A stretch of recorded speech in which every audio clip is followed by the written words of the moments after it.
Ini diskusinya sifatnya tidak sih manis dan pahit. Jadi pengalaman sudut pandangnya bicaranya nanti kalau ada kemana-mana langsung nanya, terus pasti juga ceritanya relax sendiri. Bisa diceritain dari kenapa jurusan arsitektur dari tema. Oke, saya kenalin dulu ya diri saya sendiri. Saya angkatan 93, jadi malu ngomongnya. Betapa jauhnya umur saya dengan kalian. Tapi ada yang 2013 dong. Ada yang 2012, ada yang 2013, ada yang 15 gitu ya. Ini 20 tahun kita berbeda ya. Saya masih ingat waktu pertama kali saya kuliah, dosen saya itu Kang Apep, Ahmad Tardiana. Dia bilang, saya kan anak 93, dia kata 83. Saya bilang, gue tua banget ya, 10 tahun lebih tua dari gue, udah tua banget gitu rasanya. Dan sekarang saya sadar betapa tuanya saya kan di depan kalian semua gitu ya. Saya orang Bogor. Nanti kamu akan melihat tugas akhir saya juga di Bogor. Love and hate relationship dengan Bogor ya. Akhirnya saya kerja di Jakarta. Saya lulus dari ITB. Pertama-tama langsung kerja di Bandung dulu sebentar. Itu langsung ke Sydney sekolah. Kemudian saya kerja lebih lama waktu itu di luar. Jadi saya kerja di Singapura, bolak-balik Malaysia, terus gak lama saya ke Hong Kong. Di Singapura saya kerja di perusahaan master planning. Saya sebagai master planning spesialis lah.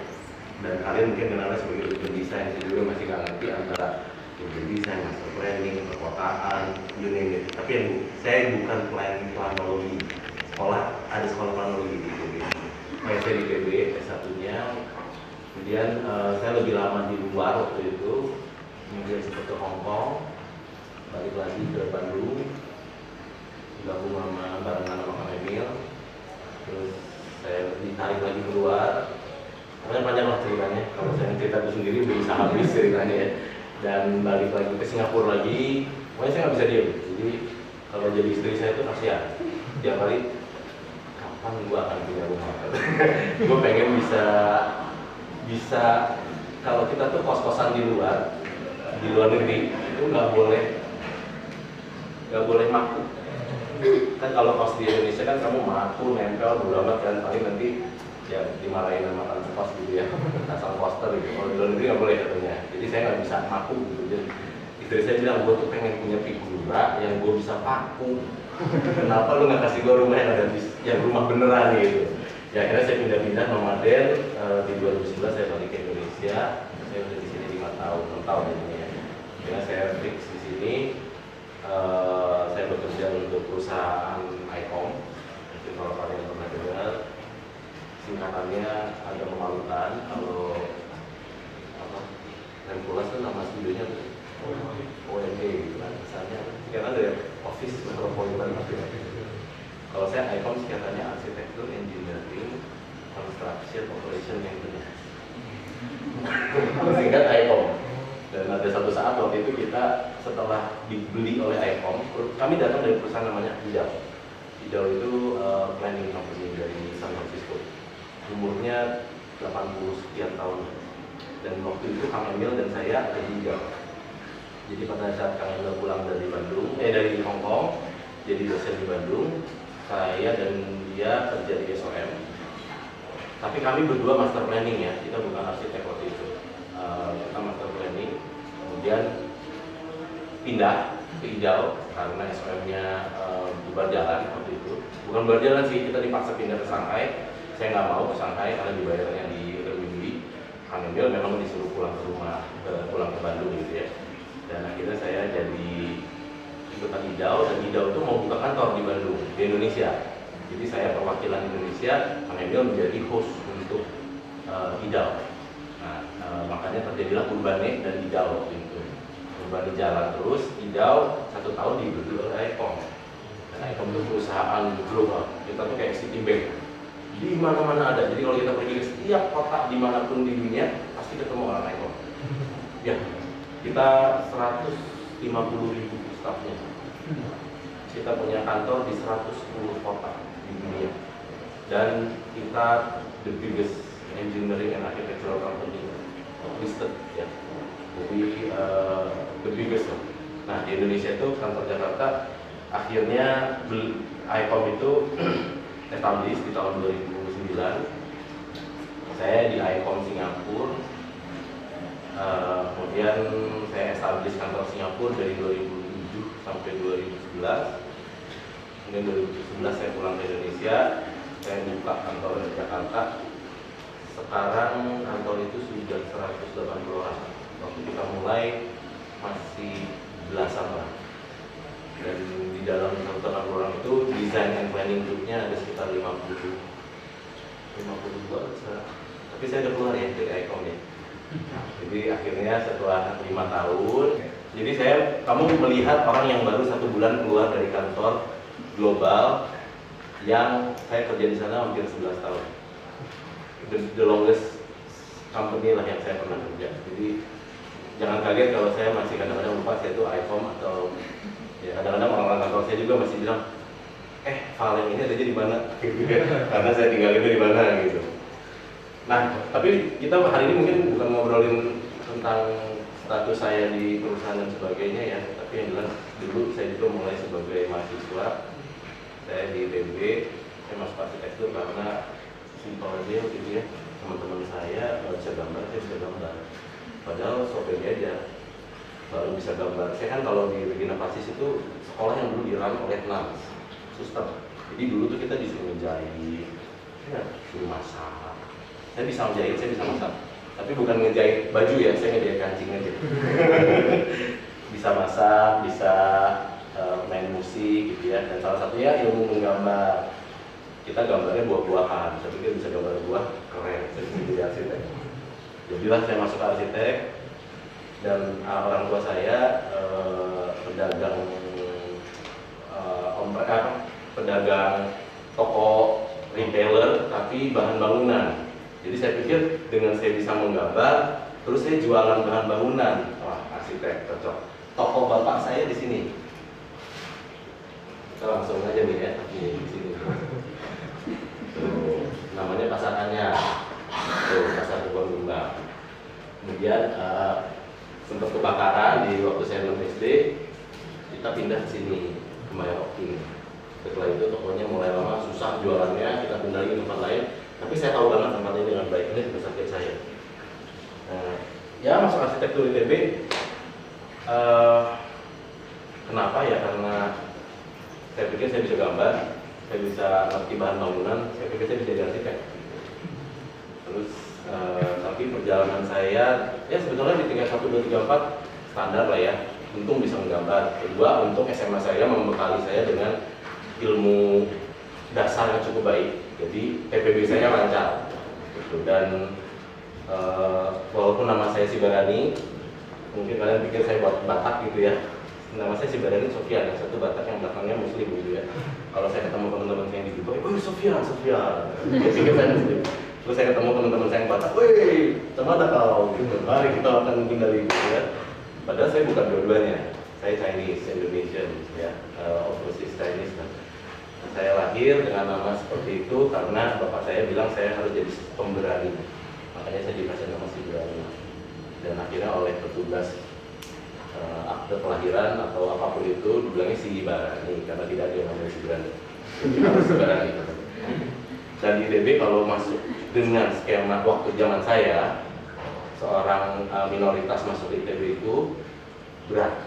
Kita hanya 5%.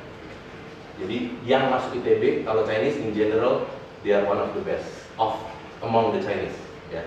Dan itu susah, itu berat. Dan saya harus sampai saya ikutan di ITB itu saya ikutan ada yang orang Jakarta yang tahu zaman berapa kalau mau masuk negeri waktu itu kita harus ikutan tes bimbingan belajar. Ada yang ikutan bimbingan belajar.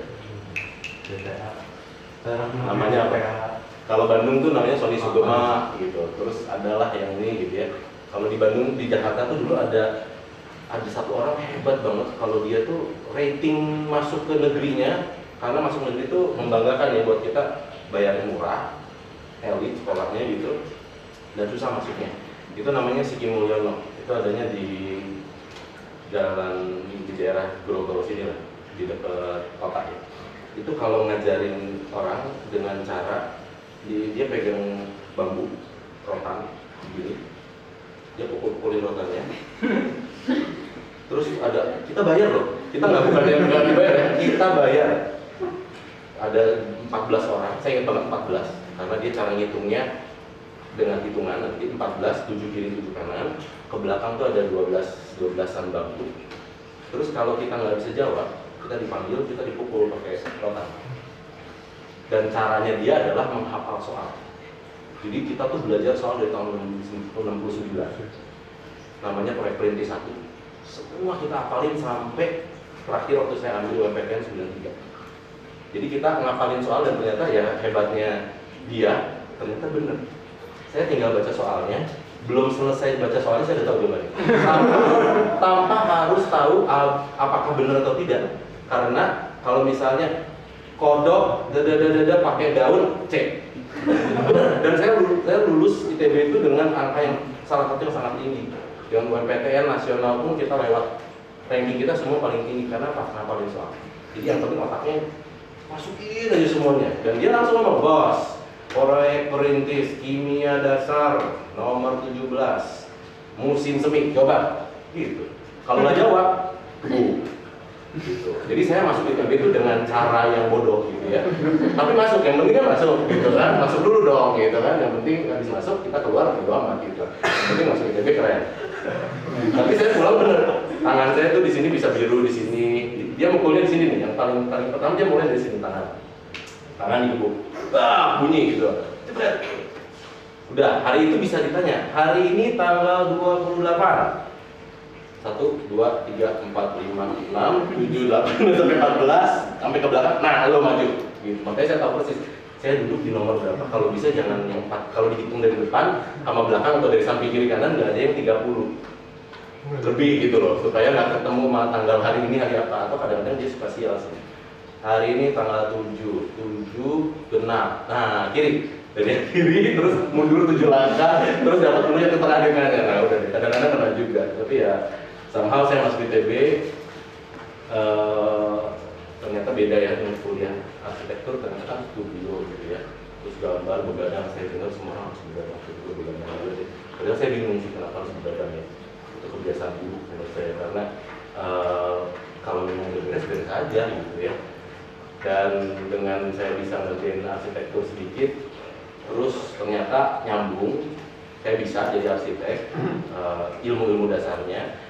Tapi terakhir saya tuh lebih suka jadi urban designer, dan saya nggak bilang diri saya arsitek sekarang. Karena kemarin saya ngobrol sama Juju, kategori jadi arsitek itu ternyata, lu udah pernah bangun 3 bangunan belum? 2, gue bilang. 1 rumah gue, 1 rumah nyokap. Pakai izin nggak? Pakai mentor nggak? Enggak, gue bilang. Karena gue kerjain sendiri. Berarti lu bukan arsitek? Oh, ya udah, apa Pak? Jadi karena harusnya katanya gitu ya, bangunan sederhana, menengah dan kompleks itu, terus harus ada mentornya dan sebagainya. Terus kerjaannya itu kalau lu bisa kerjanya digantikan ya sama seorang yang non arsitek, bisa nggak gitu? Itu kategori kita katanya. Saya urban designer, saya ngurusin kota. S1 saya adalah di urban.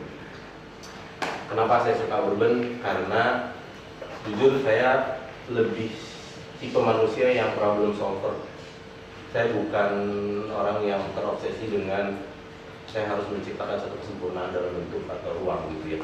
Pengalaman ruang buat saya menyenangkan. Saya suka datang ke museum-museum arsitek-arsitek terkenal. Saya suka melihat karya arsitektur. Saya penikmat arsitektur, tetapi saya punya misi. Atau saya pikir dalam hidup saya, misi saya adalah yang membenahi masalah di luar arsitektur. Arsitektur itu adalah menurut saya seperti sebuah bangunan gitu ya, yang berdiri di suatu tapak ini, dan di tapak ini realitanya di Indonesia menurut saya tapak ini nih brengsek. Bangunannya masih oke. Kamu bisa bangun bangunan apapun yang terbaik, yang seindah apapun, selama base-nya adalah base yang kacau balau. Dan salah satunya adalah ya ini yang saya hadapi gitu ya, yang akhirnya menghantui saya dan balik lagi 20 tahun kemudian. Ya buat apa kita bikin arsitektur sebaik itu, tapi kamu hanya bikin kamu akan membuat arsitektur sampai ujung pagar. Gitu. Pada saat kamu keluar dari pagar, kamu mendapatkan realita bahwa this is Indonesia. Jadi waktu itu saya diracunin oleh beberapa dosen, salah satunya almarhum Ahmad Rida Sumandi, mungkin ada yang kenal ya, Mas Tata. Untuk bilang, lu jadi urban designer aja. Bener ya, keren nggak? Gue bisa lulus nggak dengan ambil kuliah itu? Bisa kerja nggak? Bisa. Gitu, oke. Ternyata setelah saya lewatin ya, setelah saya balik lagi, saya pikir gila lu nekat banget ya. Pada saat itu ternyata profesinya nggak ada. Sampai hari ini profesinya nggak ada. Jadi urban designer itu hanya suatu keahlian khusus, kayak misalnya kalau kalian mungkin bilangnya, lu dokter bukan? Iya dokter, tapi gua dokter kecantikan gitu kan. Orang dokter bilang, dia bukan dokter, dia bukan dokter. Tapi apakah ada profesi dokter kecantikan? Mungkin ada, tetapi asosiasinya nggak ada. Apakah ada asosiasi dokter kecantikan misalnya? Mungkin ada ya belakangan ini, tapi dulu nggak ada. Kalau urban design itu belum diakui sampai hari ini, tetapi kita sadar bahwa urban design itu mungkin adalah ilmu yang harusnya dimiliki oleh kota. Kalau sekarang gini deh, kota kita udah berapa tahun di Indonesia? Kalian hidup merdeka udah berapa tahun? 71 tahun. 71 juga. Kota kita jelek. Sebelum Ahok ya. Ya mungkin Ahok membuat sedikit lebih bagus. Tapi in generally kota-kota Indonesia, pernah lihat kota luar negeri dong? Film-film Korea atau tuh pernah jalan-jalan sana kan? Generally cities yang kita kunjungi yang ya di atas kita ya, jangan pergi ke Mumbai masih agak bagus. Jangan kota kedua ketiga India itu lebih sama jeleknya sama kita. Kota-kota yang lebih bagus dari kita tuh lebih bagus kan? Ya kan? Kita udah merdeka 71 tahun. Kota kita nggak lebih baik. Kota kita lebih bagus. Tapi profesi yang menangani kota harus ada. Arsitek itu. Arsitek harus ya. Tapi kok tetap beda. Kita lulusan arsitek ada berapa banget setahun di Indonesia? 1.900. Itu beberapa tahun lalu. 1.900 mahasiswa datang dari sekitar 28 sekolah meluluskan arsitek. Harusnya ada satu profesi lagi yang namanya planologi. Pernah dengar? Ya. Itulah yang jadi orang-orang yang nanti kerjanya di Bapeda, di Pemda. Tahu Bapeda kan? Ya. Itu yang ngurusin kota kita harusnya. 70 tahun. Kalau mereka benar bisa bekerja dengan baik, harusnya kotanya baik kan? Arsitektur Indonesia menurut saya sudah jauh lebih baik. Sudah baik sekali dibanding dulu gitu ya. Kelihatan gitu pergerakannya. Kalau kota itu menurut saya kota kita belum sampai hari ini. Not until recently. Mungkin 2 tahun terakhir ini ekstrim berubah. Tapi sebelum itu, waktu kalian mungkin masih kuliah atau masih anak-anak gitu, ya kota kalian jelek waktu itu. Kecuali yang mungkin bukan datang dari kota-kota besar ya. Mungkin ada yang lebih baik. Generally itu datang dari kota apa aja? Kampung-kampung Jakarta. Jelek ya Jakarta? Betul ya? Saya datang dari Bogor, saya lebih bangga tentang Bogor dibanding Jakarta. Tapi setelah saya berpindah ke Bogor sekarang, anjir, Bogor hancur banget. Bogor hancur banget. Hancur banget, lebih jelek lah gitu dibanding Jakarta. Nah, jadi saya masuk memilih tugas akhir perkotaan karena konon kalau arsitek yang bisa ngerjain lebih banyak bangunan di dalam satu kompleks katanya itu urban designer. Jadi saya waktu itu diracunin untuk mendapatkan sebuah konsep yang sekarang hari ini kalian udah cukup sering dengar namanya transit oriented development. Pernah dengar nggak? Di kuliah-kuliah TOD namanya TOD udah pernah dengar? Udah pernah ya? Nah, dulu waktu zaman saya kebayang nggak? Yang namanya TOD itu sebetulnya konsep yang belum banyak dikenal dan waktu itu nggak ada MRT.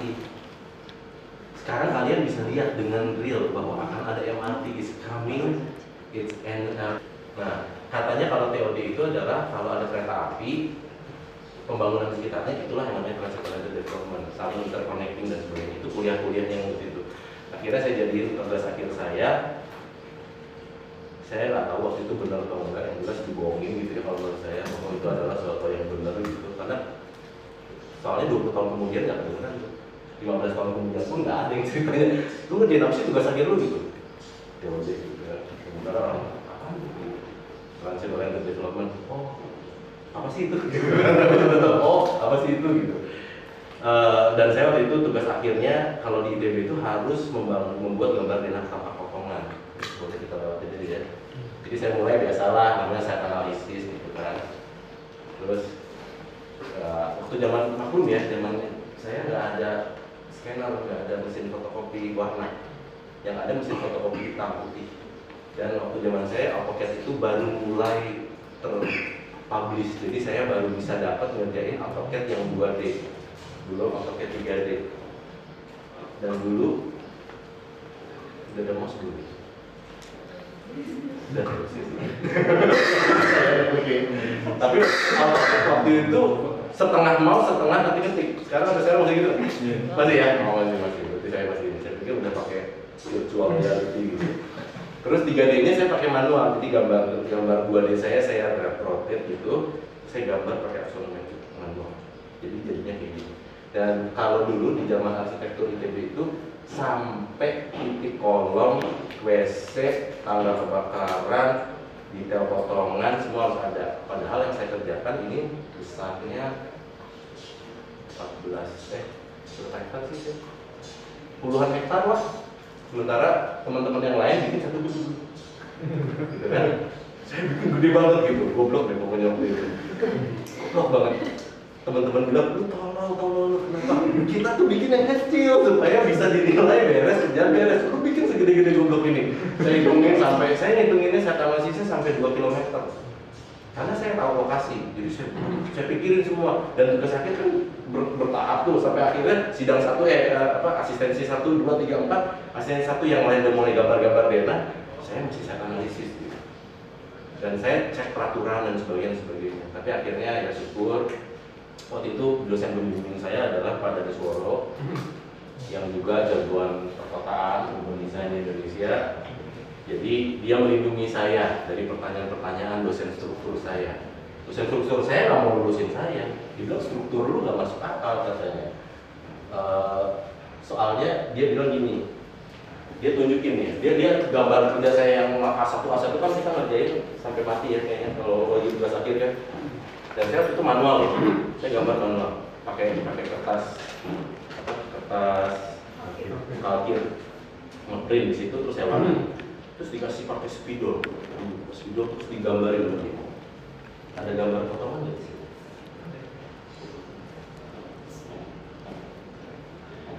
Sakit hati deh saya pokoknya. Ini side plan saya ya. Nah ini saya buat manual nih, pakai rugos nggak? Nah, pakai ini. Jadi kertas gitu ya, terus kamu coret-coret nanti tintanya itu nempel ke belakangnya, ke sampingnya. Jadi bikin satu itu. Enggak ada. Ini banget. Nah, dia gambar di potongan saya yang sudah saya warnai. Dia kasih gambar meliuk-liuk terus ada daun. Kalau ada daun, bersihinnya gimana? Saya gambar potongan waktu itu. Dan saya kasih lihat ada gambar talangnya memang. Kan zaman dulu kan katanya kalau gambar roof harus ada talangnya. Saya gambar talangnya. Terus ditanya sama dosennya, talangnya gimana? Saya nggak pikirin talangnya gimana. Boro-boro saya mikirin satu kolam. Ngapain saya mikirin talang gitu kan? Saat itu saya harus prioritas.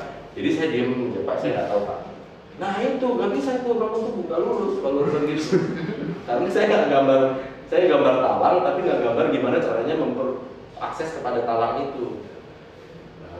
Ya udah, jadi sebetulnya saya bilang akhirnya untung diselamatkan oleh Profesor Dadesworo, bilang waktu itu namanya Pak Bob di ITB.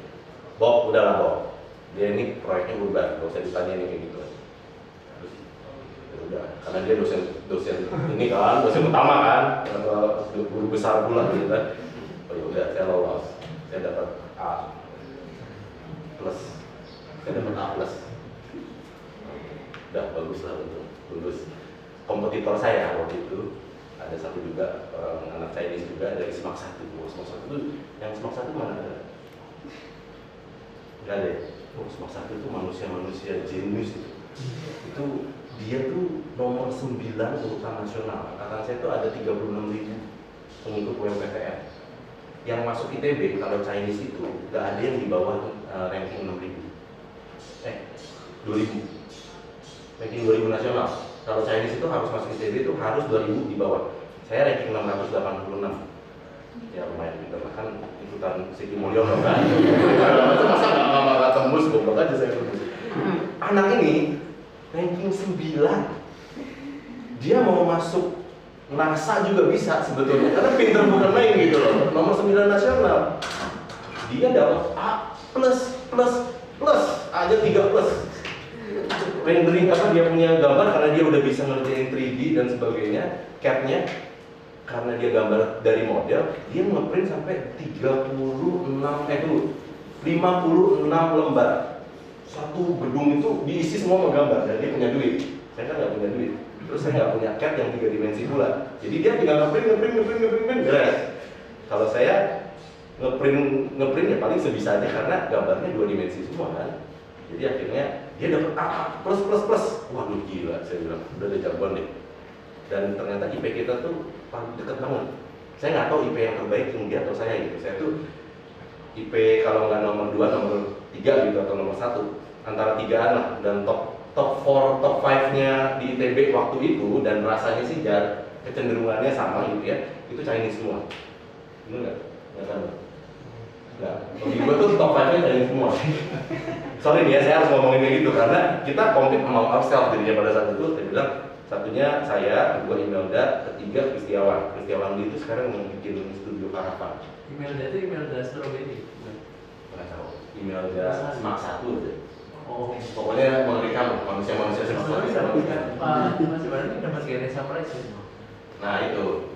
Jadi ini sweetnya ya. Nah, biternya gue dapet A+++.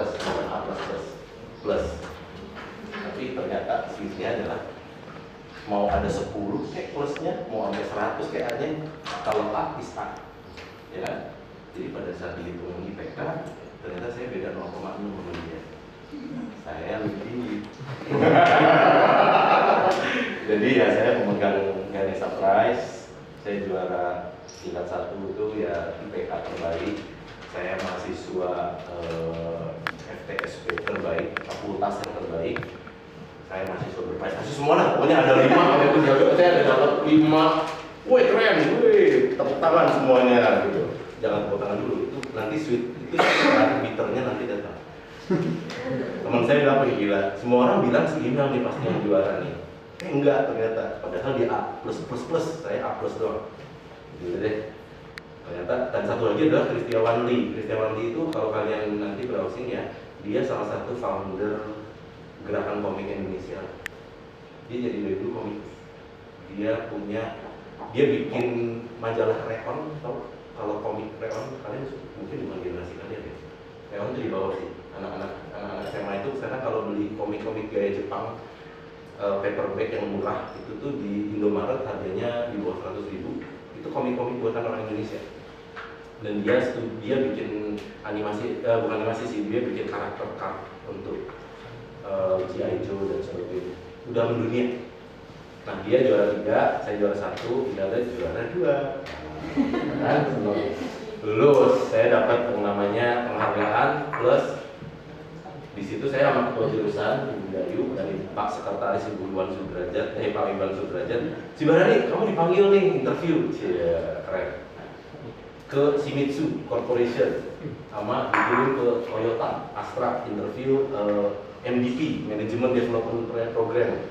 Terus saya juga interview sama Booz Allen Hamilton, itu tuh kayak McKinsey lah, itu bisnis consulting.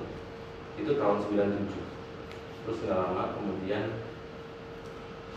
kalian lahir 97 atau sesudahnya? Belum, tapi kalian masih SD kan atau mungkin TK kan?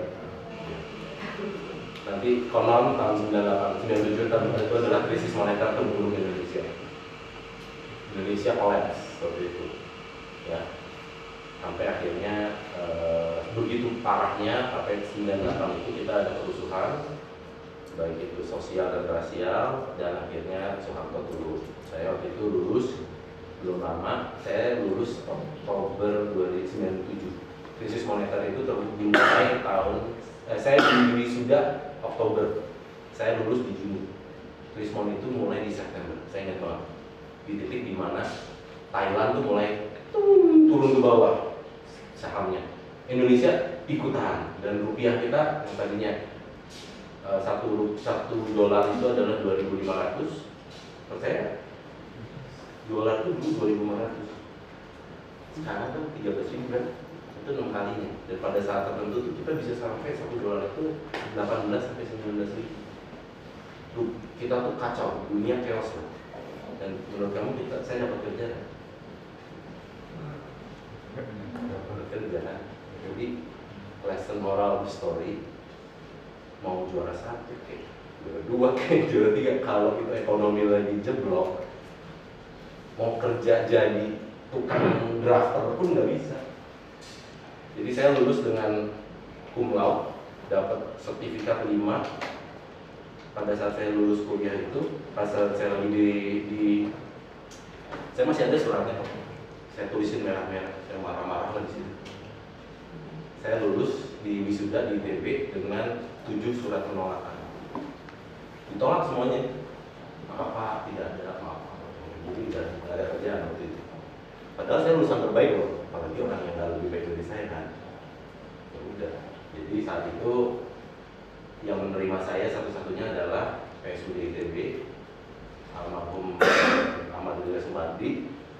Ya kerjalah saya jadi tukang CAD di PSUD ITB, di Research Center of Urban Design. Habis itu ya apply beasiswa sih untungnya, setelah itu dapat beasiswa. Jadi bittersweetnya adalah salah satunya berprestasi di ITB, tapi di luar dunia nyata itu berat menghadapi keadaan ekonomi ya. Oke, saya rasa itu dulu latar belakangnya. Tugas akhir saya sih kalau mau lebih detail lagi, stasiun kereta api yang waktu itu saya mimpikan bergabung dengan suatu fasilitas komersial ya.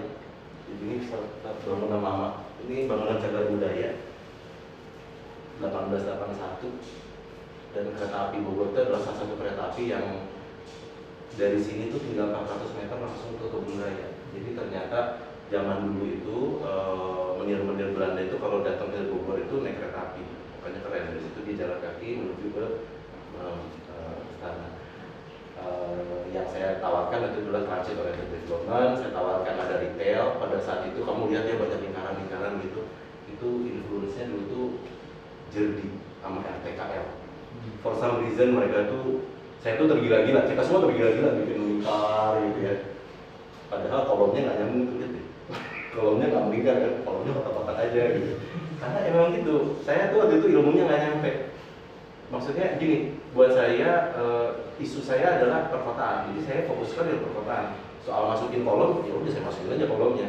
Mungkin estetika ruangannya sama sekali nggak saya pikirin, tapi saya mikirin sampai bagaimana angkotnya. Dia ada skema di mana saya ada, nah ini ada platformnya, halte keberangkatan, ada kios, ada angkot. Terus ya di dalam-dalamnya lumayan lah, saya belajar tentang mixed use waktu itu ya, yang tidak ada di Indonesia tuh waktu itu belum ada yang namanya konsep mencampur-campur fungsi.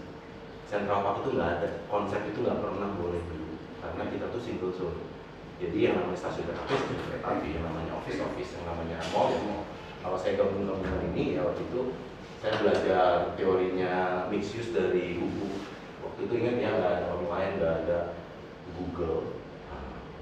Live without Google, no ya. Saya hanya punya Netscape waktu itu, yang kalau nyambungnya tuh bunyinya itu berarti saya punya modem lagi nyala. Terus kita hanya bisa ketik Netscape ya nggak bisa apa-apa, boro-boro bisa search. Kita hanya bisa email, kita hanya bisa cari-cari menggunakan link-link yang sudah ada di grupnya masing-masing. Jadi saya buku itu saya ingat banget bukunya Victor Duen namanya. Waktu itu saya dapatnya fotokopian di ITB. Tapi ya teori-teorinya ada di situ dan menarik. Dan dari situ saya belajar bahwa banyak hal yang bisa digabung-gabung, dan saya gabungin aja antara fungsi kereta api. Karena logikanya adalah pada saat orang keluar dari kereta api, saya waktu itu belum pernah ke Singapura ya, mungkin teman-teman yang udah pernah jalan saja, ternyata abis keluar itu tuh kita mau makan, kita mau minum, kita mau beli pulsa, kita mau belanja oleh-oleh gitu ya. Saya bayangkan waktu itu Bogor lumayan nih, jadi kita pada saat orang keluar dari sini, saya keluar, saya kasih call, ada transisinya, ada kios, bisa di pick up di sini, bisa belanja juga, kemudian dari sini bisa nyambung ke daerah-daerah yang lain. Ya jadul, tapi yang menarik adalah ternyata setelah 20 tahun, udah teman-teman, saya sekarang ngerjain proyek benerannya. Dan setelah saya balik menjadi seorang urban designer yang istilahnya ya beneran lah ya, minimal saya udah pengalaman 15 tahun di ICOM, sebagian sudah terbangun, sebagian saya juga udah jadi advisor untuk berbagai institusi gitu. Ya harusnya yang saya lakukan sekarang udah bener sih, saya nggak yakin juga, tapi harusnya sih bener. Ya mungkin kalau kalian mau lihat karya saya, lucu nih ya, urban design itu nggak pernah punya karya bangunan yang bisa dipegang kayak gini. Kita hanya bisa bilang itu desain gua, tapi lu nggak bisa lihat apa yang gua kerjain. Lu hanya bisa lihat, tapi lu nggak bisa pegang yang mana dipegang ini. Misal itu kerjaannya si Aidas, ini kerjaannya si SOM, ini kerjaannya siapa. Tapi semua master plan ini kerjaan gue. Contohnya ya, yang kalian boleh lihat, kalau kalian ke BSD, pernah lihat dari Eon, mau sampai Froggy, pernah lihat Froggy kan? Tahu kan Froggy, sampai ICE. Sebelum ICE itu ada satu daerah namanya Prasetya Mulia, terus sampai The Breeze. Ya, itu master plan yang namanya Grand CBD, itu 100 hektar. Nah itu master plan kerjanya ICOM, yang pretty much ya kerjaan saya. Yang saya kerjain sampai hari ini mungkin akan dibangun oleh developer itu selama 15 tahun ke depan. Jadinya kayak apa saya nggak tahu, tapi yang jelas sudah ada brand di situ, Tokyo, apartemen by Tokyo, Aeon Mall, dan sekarang udah ada gedungnya harusnya Sahadin, tapi nggak jadi, akhirnya dikerjain sama Aidas. Itu Unilever, sama GOP, ada GOP 9, GOP segala macam, itu udah jadi. Ya itu kerjaannya master planner. Dan satu lagi, kalian mungkin kalau di atas utaranya The Breeze itu ada namanya kompleks namanya Navapak. Nah itu kerjaan kita juga, kerjaan saya juga. Jadi kalau ditanya ya, moga-moga itu udah bisa jadi portfolio yang benar lah. Oh iya, satu lagi kalau pernah ke Grand Wisata nggak? Pernah tahu nggak kalau ke Bandung ada jembatan McDonald? Tahu ya? Nah itu kerjaan saya sama Emil, Ridwan Kamil. Jembatan McDonald yang kuning tapi warnanya satu biji doang. Kalau kilometer 17 itu kan kerjaannya Supi tuh, yang warna merah. Saya tuh ngerjain yang jembatan McDonald yang sebelah kanan, dan masuk ke dalamnya itu 1000 hektar yang udah dibangun sekitar 300 hektar. Itu kerjaan yang udah dibangun. Hanya kalau ditanya, yang bikin landscape-nya siapa? Somebody else. Yang bikin arsiteknya siapa? Ahmad Ardiana. Yang bikin jembatannya siapa? Perundingan dari Kuala Lumpur.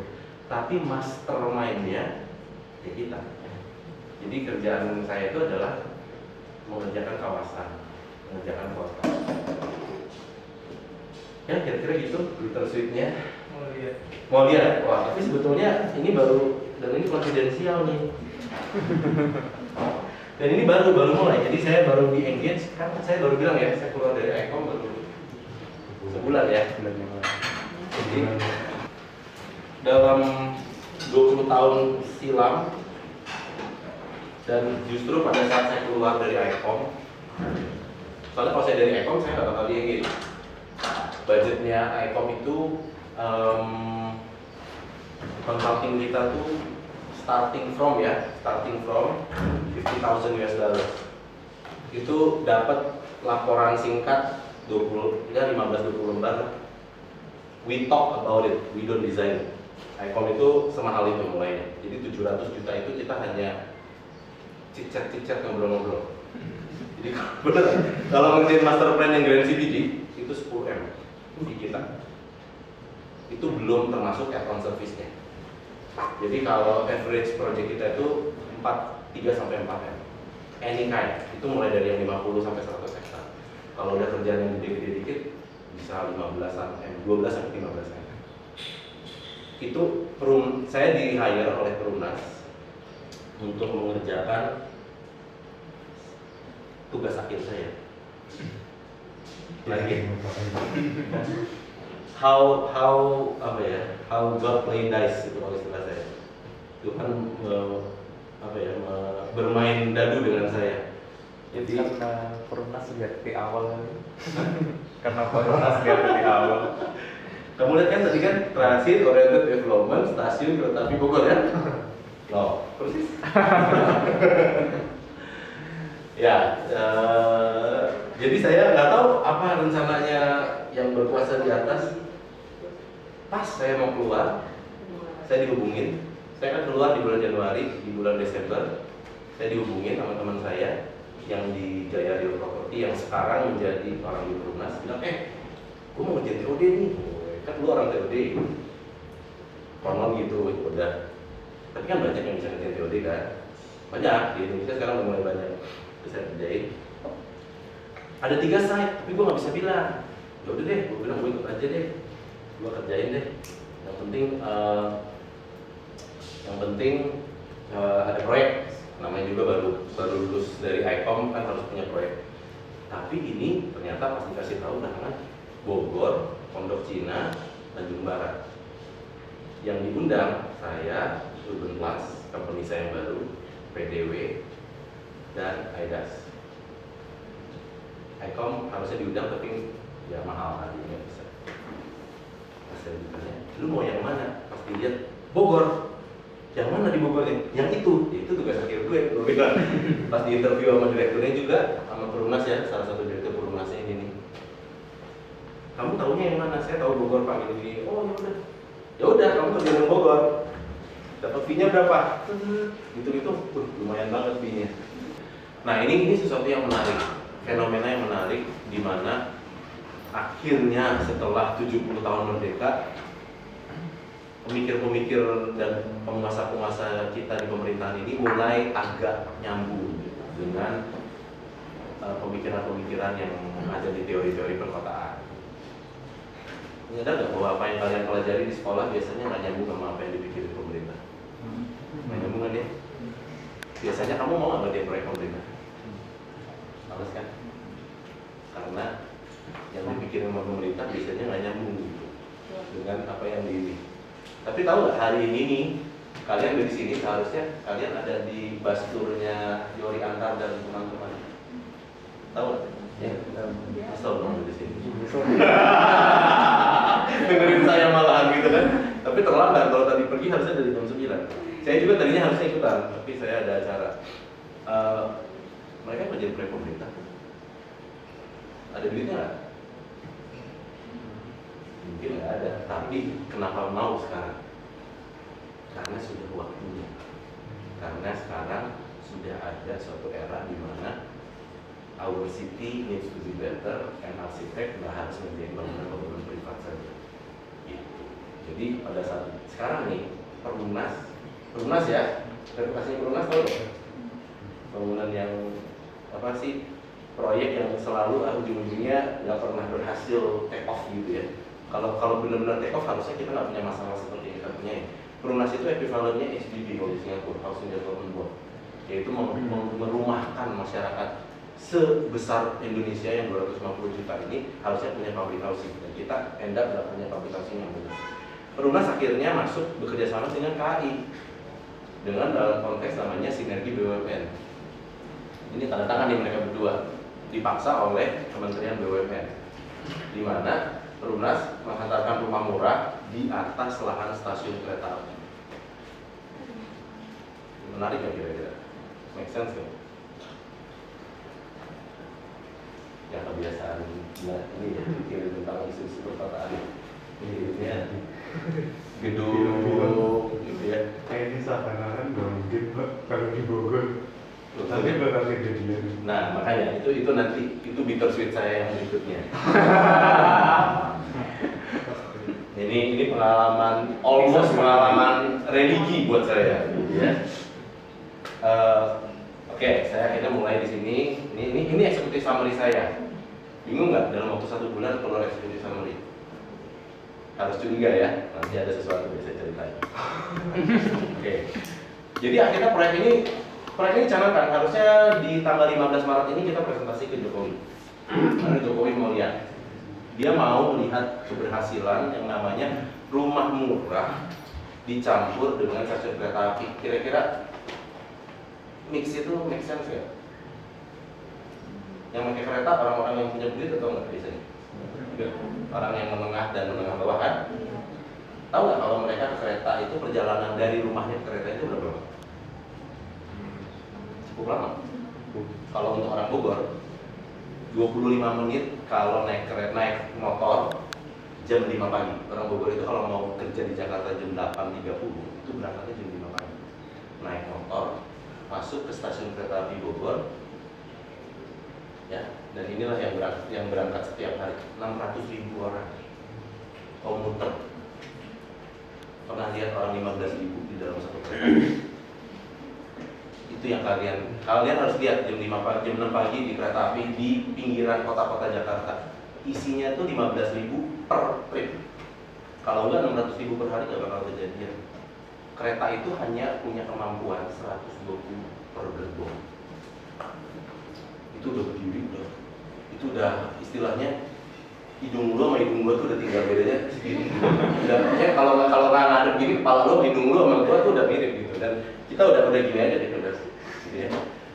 Udah kayak sarden. Dan ini kejadiannya adalah setiap pagi yang mereka lakukan ada 30.000 motor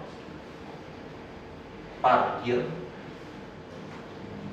Ini angkotnya tuh, angkot Bogor yang tiap pagi mau berusaha masuk ke stasiun kereta api Bogor. Dan ada 30.000 kereta api. Pernah lihat 30.000 motor nggak? Pernah lihat parkiran yang isinya 200 motor, 500 motor?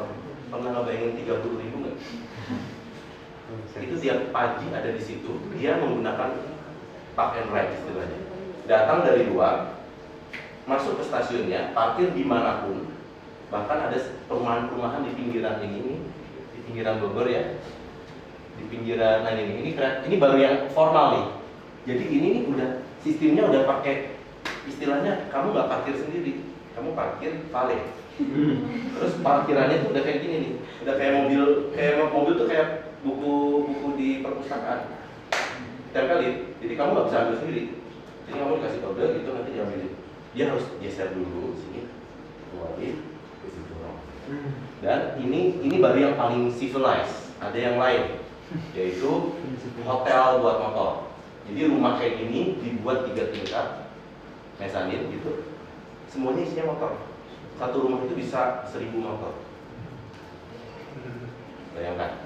Jadi ada 30.000 motor yang tiap hari pergi dan tiap hari pulang. Sekitar jam 5 pagi sampai jam 6 pagi, jam 7. Ada yang pulang jam 6 sampai pulangnya sampai di Bogor tuh. Dari Bogor dia dari Jakarta berangkat jam 5-an, baru nyampe setengah 8 lah ya. Itu massive. Itu kota itu hancur itu dengan semua orang yang berusaha keluar kayak kecoa gitu. Bayang kayak sarang tikus yang udah diberantas gitu ya. Dan setiap kota-kota besar di pinggiran Jakarta sih seperti itu. Karena ada 2,4 sampai 3 juta komuter yang masuk ke Jakarta tiap pagi dan pulang tiap sorenya. Itulah realitanya. Jadi kenapa kita mau taruh Perumnas Tower di atas bangunan kereta api? Supaya nggak usah keluar dari pinggiran kota menuju ke pusat kotanya, bikin macet nggak jelas, dan nggak usah bawa itu motor-motor itu semua, parkir aja nanti, nggak usah parkir motor, langsung aja tinggal di situ, sehingga rumah murah itu langsung bisa dipakai untuk pergi kereta api. Make sense? Ya? Sebanyak mungkin nggak kalau kayak gitu? Kalau penggunanya aja ada 600.000 kan, jadi kereta api Bogor itu 120.000 per hari bolak-balik. Ridersnya, tripnya itu 2 kali kan, jadi 120.000 trip pulang balik. Orangnya yang pergi bolak balik itu sekitar 50 ribuan. Jadi kalau 50 ribuan orang keluar dan masuk ke stasiun, kira-kira kalau bisa ada perumahan, harusnya ada berapa perumahan di atas itu? Cukup banyak lah ya. Targetnya Perumnas waktu itu, Pak, 5.000 aja Pak. 5.000 ya? Oke, keren. Kelihatannya keren. Wah, 50.000 kok penggunanya. 10% deh kita hauskan di sini. Jadi pada saat saya terima pekerjaannya, oke deh, ini make sense buat saya. Itu tuh kejadiannya. Jadi sepanjang pasar itu ya kayak gini. Namanya kereta api ya kayak di mana-mana lah di Indonesia tuh isinya PKL, isinya parkir-parkir nggak jelas. Ini semua banyak parkir liar. Ini PKL nih, dilarang berjualan. Tapi tiangnya bawahnya ada orang Tegal di bawahnya gitu ya. Ini dari saya SMA, kuliah, sampai sekarang kayak gini. Bahkan lebih buruk gitu. Ya kota sejuta angkot, benar, masalah. Sekarang lebih gawat lagi karena ini kamu lihat nih parking deck, ini yang udah pulang ya, 10.000 itu masuk ke 2 deck ini. Ini motor semua. Ini kebetulan saya ambil di hari libur, Sabtu Minggu. Kalau nggak Sabtu Minggu, ini semua isinya motor. Dan rumah-rumah di sini nih, ini hotel motor. Jadi di dalamnya ada 1.500. Rumahnya kan ukurannya 300 sampai 400 meter persegi, tapi mau 1.000 motor, bingung ya? Dan yang luar biasa dari sini adalah aktivitas ilegalnya. Motor itu bayar 1 hari sekitar 1 kali itu parkirnya kalau nggak salah 8.000.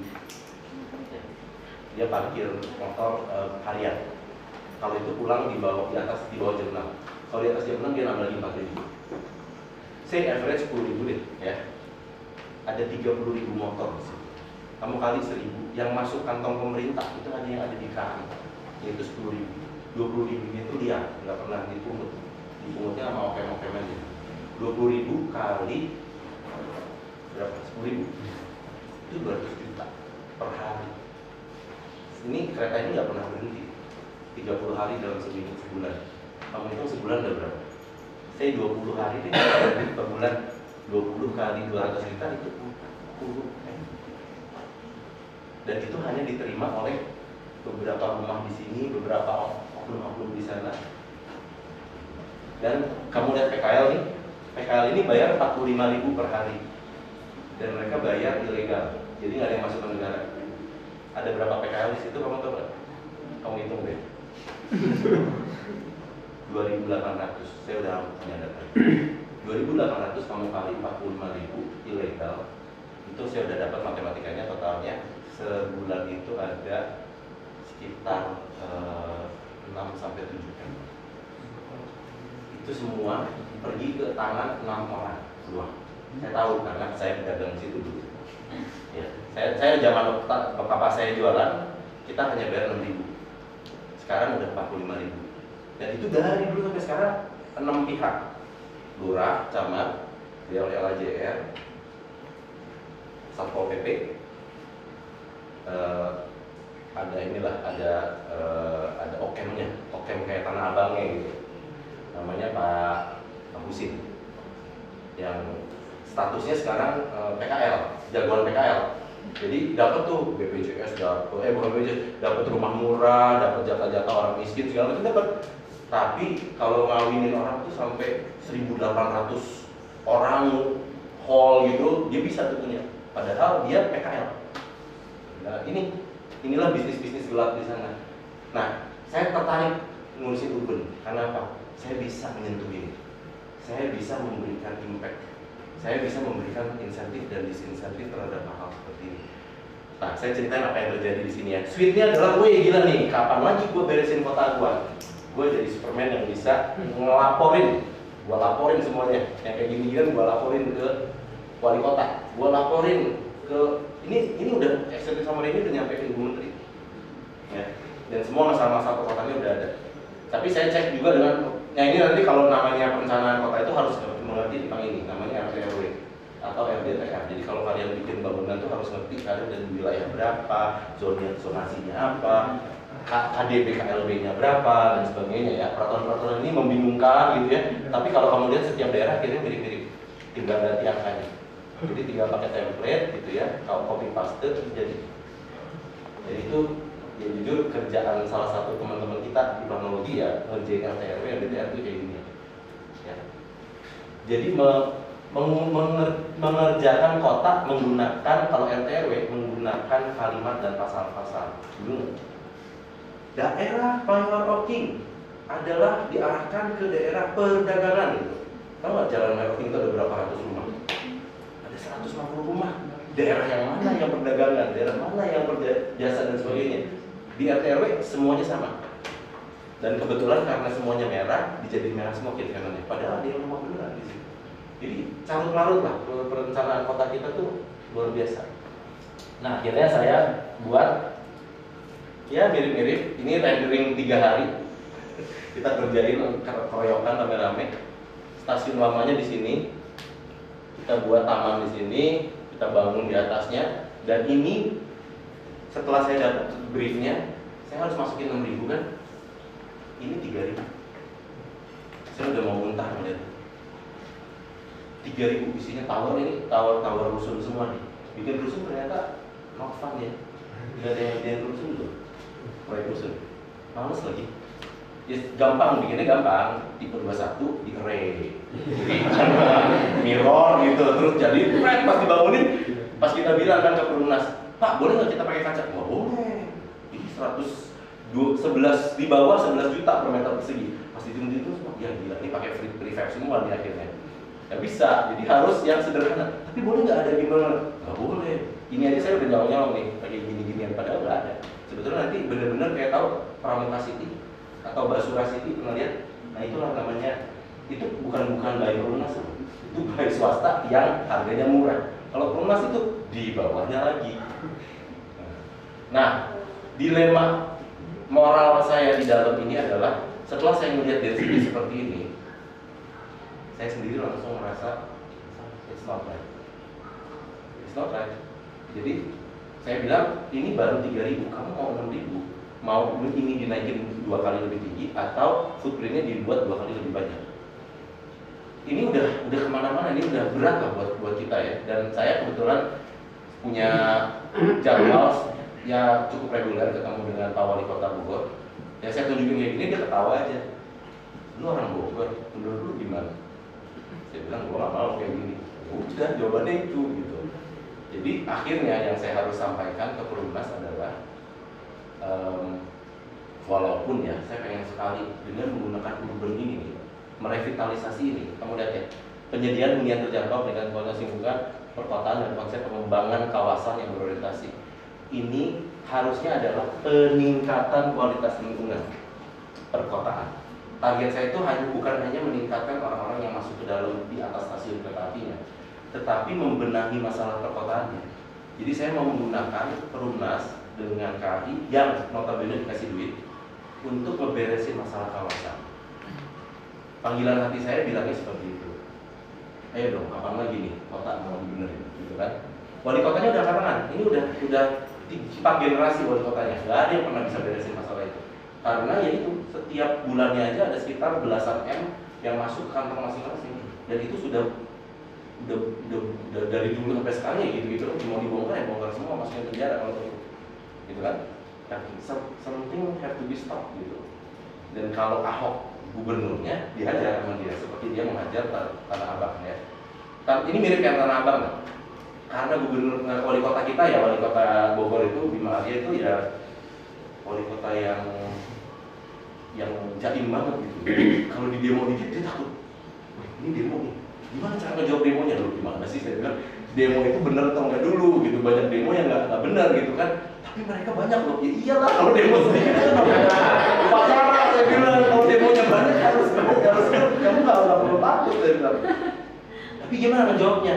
Ya kita jawab aja bahwa ini tuh nanti akan ada satu, karena kamu itu menduduki tempat yang nggak benar. Memang mereka itu bayangin terminal Bogor itu waktu saya kecil saya tahu yang ini tukang restoran Padang, yang ini tukang bakso, ada 12 sampai 20 orang lah yang nggak beres gitu ya. Itu semua ilegal. Pada saat kita mau memperbaiki terminalnya, tiba-tiba jadi 200.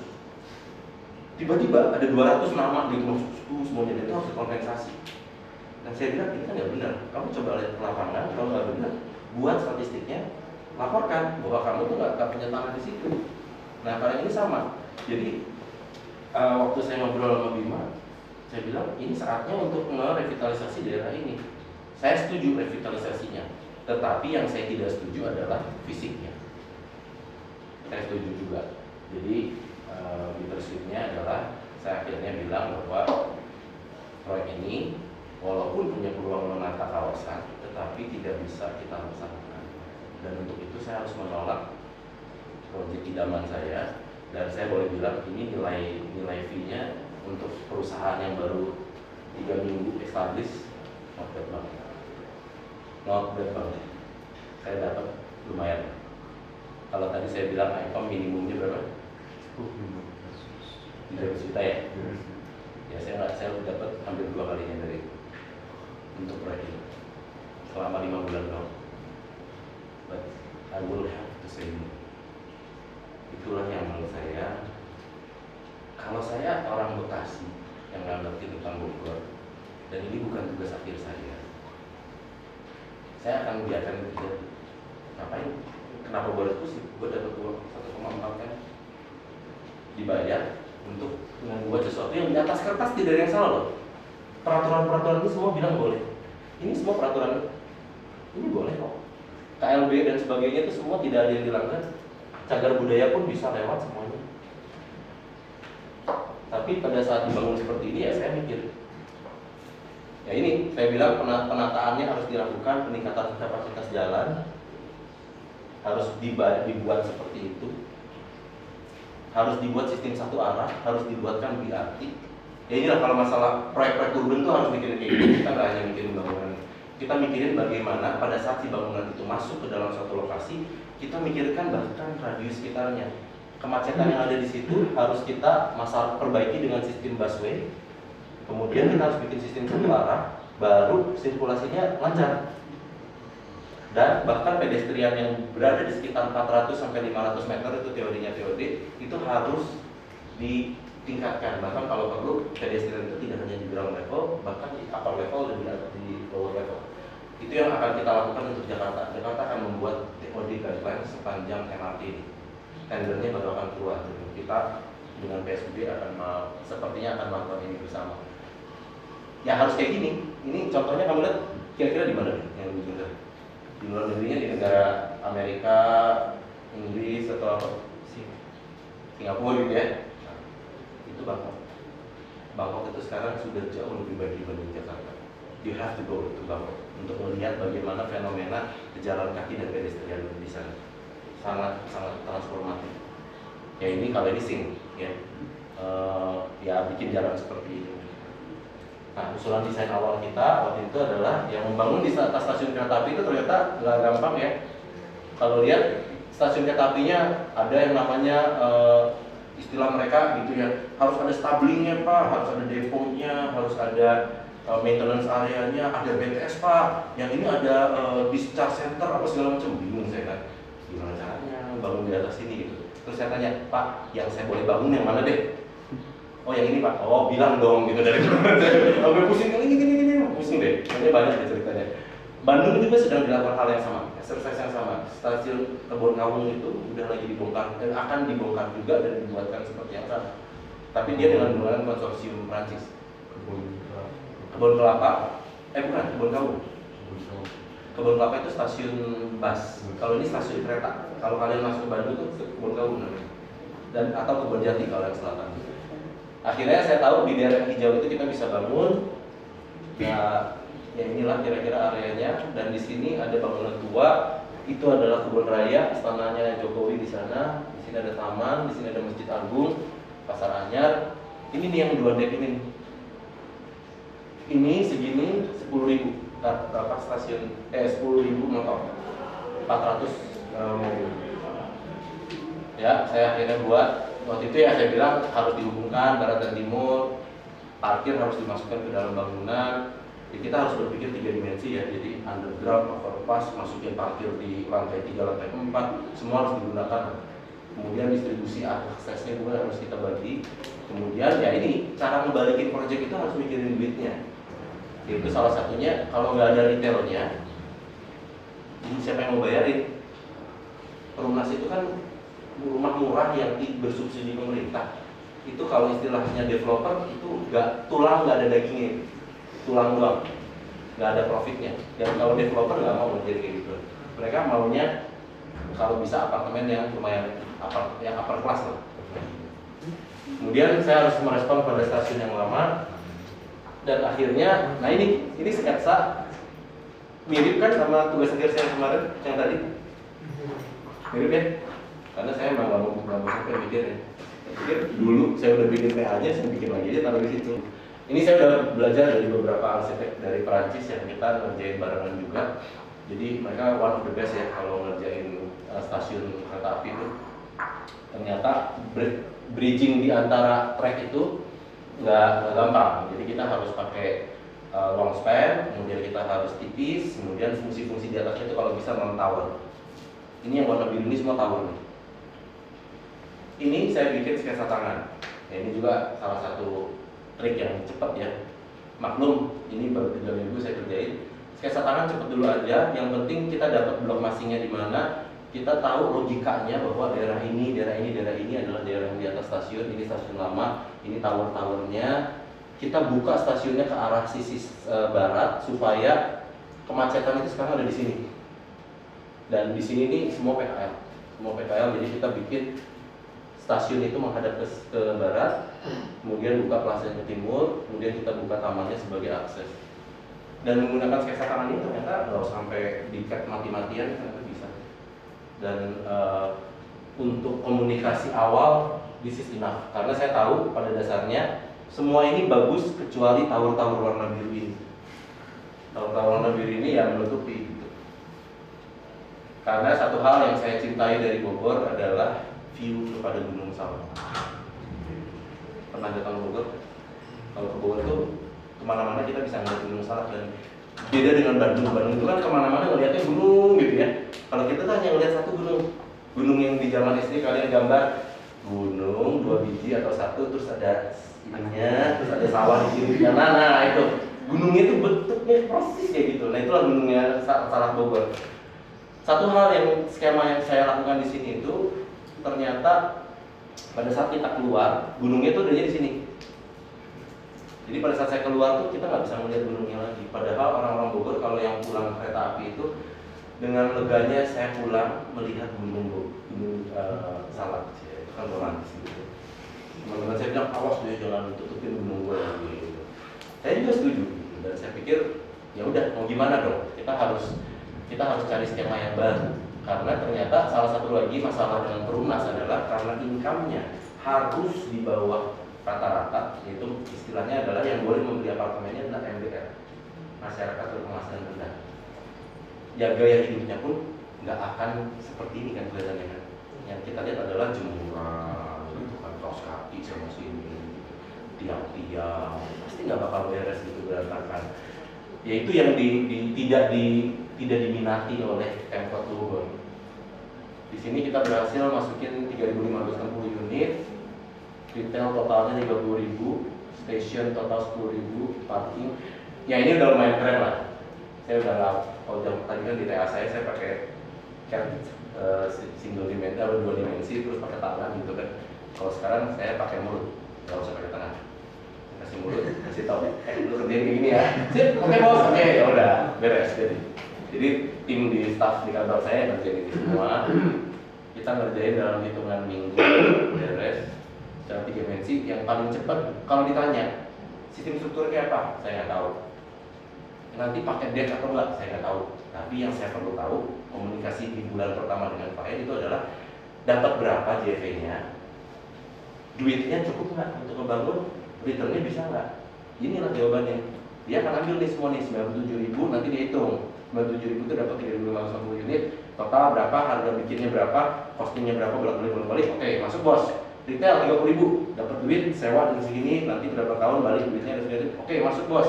Parkir 100.000, gila banyak bener. Ya 30.000 mobil motornya. Total 30.000 per meter perseginya motor, tahu nggak berapa parkir? Belum tahu ya, 2,1. Berarti saya butuh 60.000. ribu buat motor doang. Sisanya itu 38.000 lagi saya masukin. 890 parkir mobil kan, parkir mobil 28 persegi ya, kira-kira. 100.000 saya hanya untuk bikin parkir, saya bikin 3 basement di bawah. Nah yang ini yang nanti developer bilang, sorry ya, nggak bakal gue ngebangunin. Masa gue ngebangunin parkir 100.000 bos, stasiun, retail, sama apartemen nggak ada yang 100.000. Gue jualan parkir atau jualan apartemen? Pasti dibilangnya gitu. Tapi kenyataannya sekarang ya seperti itu. Jadi sebegitu banyaknya masalah di Kota Bogor sampai parkirnya pun harus segitu. Saya hanya dapetin KLB dengan 3,8 aja, maksimum tinggal 24. Tetapi setelah kita run dengan menggunakan software transportasi, saya kerja sama dengan konsultan transportasi. Ini hal yang mungkin kalian bisa dibilang agak aneh ya. Jadi kalau proyek urban itu kita harus membuktikan proyek ini visible atau tidak, bukan hanya dari finansial, bukan hanya dari AMDAL, tetapi dari transport. Jadi pada saat kita lakukan ini semua, saya punya rekanan tim transport, dia hitung bangkitan traffic dan juga beban traffic terhadap daerah ini. Setelah dihitung ternyata over capacity. Dari 2.000 unit saja sudah over capacity. Jadi anything beyond 2.000 sekian sudah tidak mungkin, walaupun sudah kita sebarkan skemanya untuk drop off dan sebagainya macam di berbagai titik ya. Jadi langkah selanjutnya adalah ya ini, saya udah lihat kelayakan proyeknya secara lalu lintas, perhitungan jumlah unit studi itu sudah sangat padat.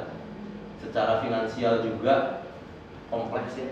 Jadi tidak membangun di atas stasiun kereta api itu harus membutuhkan long span, small tower, small volume, light structure dan non habitable di atasnya. Itu nggak bisa dijual, katakan. Itu artinya kalau developer bilang ya itu tulang, bukan lagi ya ada duitnya. Itu cost, berarti kan? Padahal dia ambil duitnya di mana? Di retail dan di apartemen. Retail sama apartemennya cuma segitu, dijualin apartemennya nggak boleh cuan juga. Jadi jualnya hanya retail doang. And yet harus ngurusin, dikasih tugas apa nih, kontribusinya tuh lihat. Bapak harus tertipin ya kawasan sekitarnya. Bapak harus ngadain bis. Bis itu harganya 1,7 M per unit.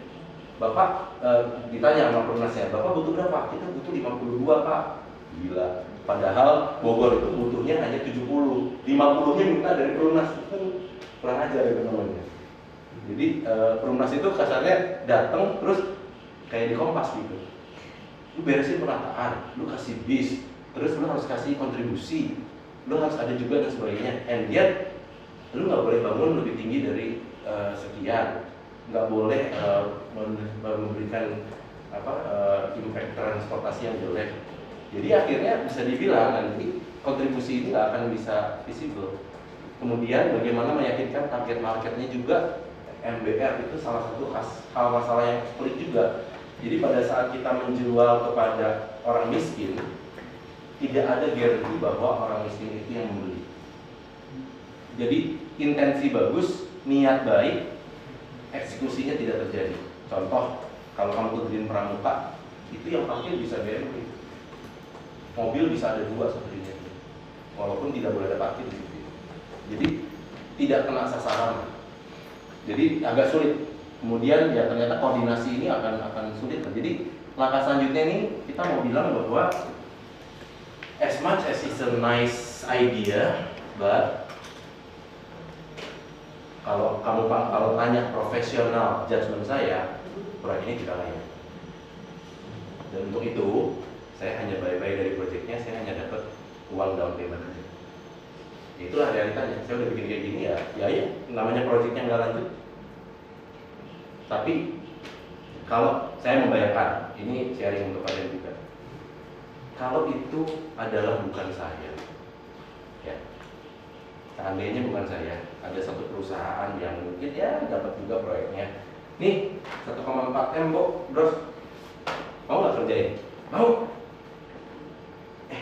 Transportasinya nggak masuk. Masalah PKL banyak segala macam. Emang urusan kita nggak? Bukan kan? Urusan kita kan? Soalnya kontraknya transportasi beda lagi, bukan kontrak saya. Nah itu sebetulnya kan masalah saya adalah membangun 6.000 unit di atasnya. Fisiknya bisa nggak? Bisa. Saya tunjukin ada yang bisa 6.000 unit. Ini 3 skenario yang saya kerjain.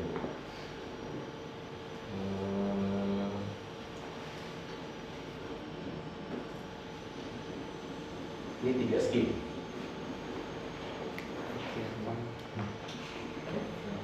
Ini ya, ini yang lebih jelas lagi presentasi saya.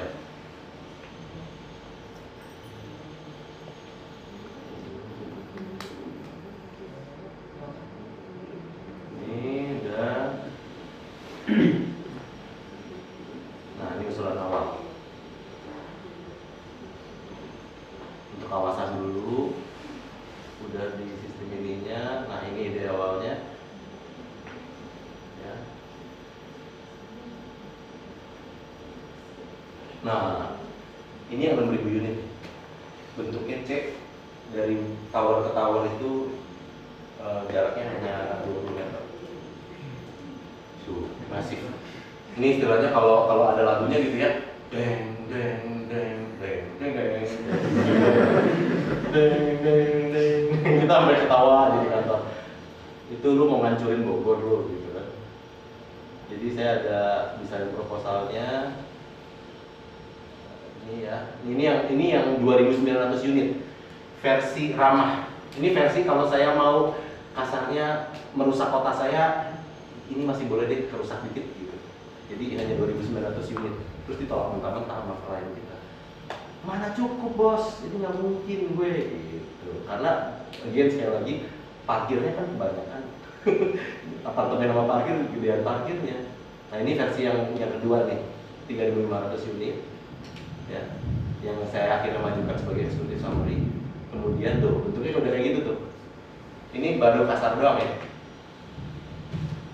Inilah 3.560 unit. Kita kerjain kayak gini cepat, dalam 2 hari udah ketahuan. Tuh, udah tuh. Parah. Mau kemana pun mau kita sumputin, istilahnya kalau paslon nomor 3 kan bisa kita angkat bos nanti yang dimaunya. Nah ini nggak bisa. Ya mau kemana pun lihat akan ada kan 6.000 unit itu kan, 3.000 unit itu kan. Ya mau di render sebagus apapun pasti kelihatan. Kecuali kita rendernya ke bawah doang gitu, kita nggak render atasnya gitu ya, nggak kelihatan.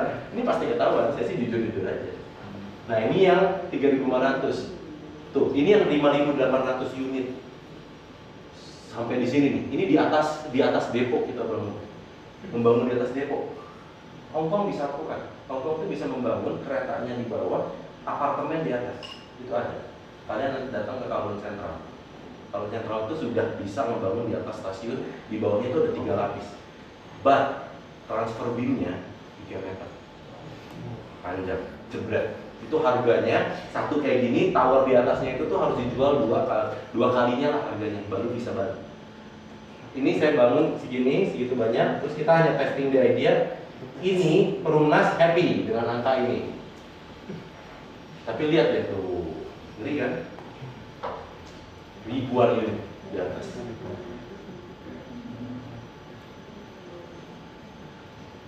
Ya udah jadinya seperti itu. Parkir motor dan sebagainya. Ya, akhirnya walaupun hari ini minggu depan saya akan menjawab tidaknya. Jadi findings kita adalah ya udah itu nggak visible, secara bisnis nggak visible, secara arsitektur kota tidak visible, walaupun secara peraturan ya itulah kota-kota Indonesia tuh yang kayak ginian secara peraturan nggak tertangkap tuh. Masuk aja, boleh, nggak ada aturan kok.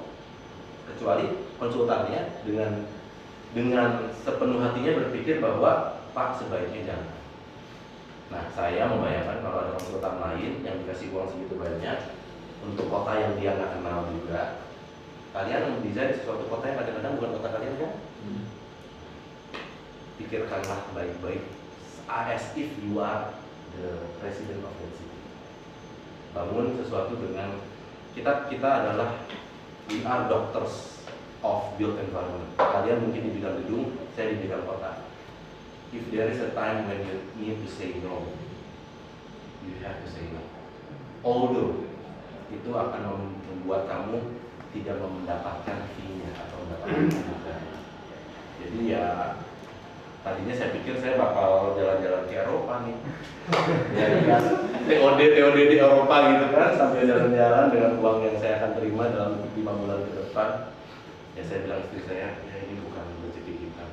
Artinya ya mungkin saya juga bakal dimusuhin sama banyak konsultan yang lain gitu ya, atau saya juga dimusuhin sama Pemkot, bukan Pemkot, dimusuhin sama Perumnas. Gimana sih lo? Kita kan mau bikin proyek, kok lo nolak proyek? Dia sampai bilang, saya tuh baru pertama kali lo Pak Sibarani konsultan yang saya udah sodorin uang dari proyek, tapi malahan ditolak. Gitu. Terus saya bilang gini deh, kamu datang ya ke Bogor. Itulah jeleknya apa ya, klien kita tuh kadang-kadang ke tempat lokasinya jadi nggak pergi gitu. Jadi saya ajak dia ke Bogor, Pak, ya Ibu, yuk kita ke Bogor. Oke, saya sengaja pilihnya sore-sore pas lagi beres hujan. Saya bawa ke Bogor, saya kasih dia makanan khas Bogor, udah enak sambil ngopi ya. Terus kita keluar nih Bu, lihat tuh, itu Gunung Salak. Oh iya, itu bagus ya, keren. Cuacanya Bogor tuh adem ya, iya. Nah, tower Ibu di sini Bu, saya tutupin di matanya. Nah, tuh, itulah tower kita nanti segitu. Oh iya, kayaknya nanti merusak otak kamu nih. Ngerti kan? Gitu. Ya iya, saya ngerti. Tapi kamu jelasin ke bos saya kan? Saya harus jelasin ke bos dia juga. Udah, ya kan? Itu minggu depan saya akan jelasin. Jadi ya, bittersweetnya adalah saya udah dikasih kesempatan untuk mengunjungi tugas akhir saya. A very rare opportunity. Ada yang di antara kalian yang udah lagi ngerjain tugas akhirnya sekarang sebagai proyek sebenarnya? Belum ya? Saya sangat beruntung salah satu yang mengangkat. Tapi dengan sedih saya harus bilang bahwa somebody else will have to do it, not me. Or semoga suaranya terdengar. Justru gunanya adalah dengan membuat, saya ini dalam waktu 15 hari saya rasa tidak ada konsultan yang bisa mempresentasikan ke Pak Jokowi untuk bilang bahwa ini adalah proyek yang kita kerjakan. Karena tanggal 15 Maret ini Jokowi akan meresmikan 3 proyek ini on the paper ya, MOU dan sebagainya. Satu-satunya proyek yang gagal adalah ini, Bogor. Karena menurut saya tidak layak. Itu akan nyampe ke permukaan, ya kan? Eksekutif sama ini akan dijadikan basis untuk kenapa nih? Pasti dimarah-marahin nih sama kementerian sana sini. Kementerian akan tahu kan, berarti ada masalah. Dari situ saya akan jabarkan semua masalahnya. Dari situ akan dipanggil harusnya. Oke, Wali Kota Bogor, panggil. Ini RT RW dari tahun 2006 bilangnya penataan Kota Bogor, revitalisasi pasar, kok nggak diberesin? Nah, gitu kan? Kemudian saya kan tuliskan bahwa ada nilai sekian, ilegal dan sebagainya. Ini bener kan nih? Ada orang-orang yang menerima, bukan menerima lah ya, saya nggak ngomong secara kasar, saya hanya bilang hal-hal yang sangat sulit untuk mengapa mereka sangat sulit untuk ditertibkan? Karena ada masalah-masalah struktural yang bukan lagi masalah perencanaan, bukan masalah pelaksanaan, bukan masalah konsep dan ide. Ini masalah enforcement. Dan itu kalau nyampe ke permukaan, itu harusnya menjadi suatu bola untuk ditertibkan. Tetapi saya akui, kenapa Pak Bima nggak bisa membenahi itu? Karena mungkin salah satunya ya anak buah dia sendiri ada di situ sebagai pelaku, dan dia sebagai wali kota dia serba salah, mau gue pecat, mau gue rotasi atau gimana. Yang jelas gaya Ahok nggak bisa ditiru di mana-mana kan. Sekarang ini kan ya dia sembarangan jadi Ahok berikutnya gitu kan. Jadi dia mungkin beban juga untuk membenahi itu. Dan buat dia membenahi itu berarti juga membenahi dosa 30 tahun di belakang. Jadi berat. Dan itulah suka duka saya, itulah hidup saya sebagai seorang urban designer. Isunya menyentuh isu yang sebetulnya kalian sebagai warga kota bisa selami, dan saya bisa punya kerjaan yang dimana dibayar untuk bisa at least menyentuh bidang itu. Itu sih kenikmatan bidang saya, walaupun saya nggak bisa bilang bahwa ini gedung bikinan gue loh ya, dan ya nggak bisa ngomong gitu. Tapi ya saya bisa bilang lingkungan ini dulu pernah dipikirkan dengan ide-ide atau konsep yang saya sudah berikan. Oke, udah capek saya ngomong, silakan kalau ada pertanyaan atau apa.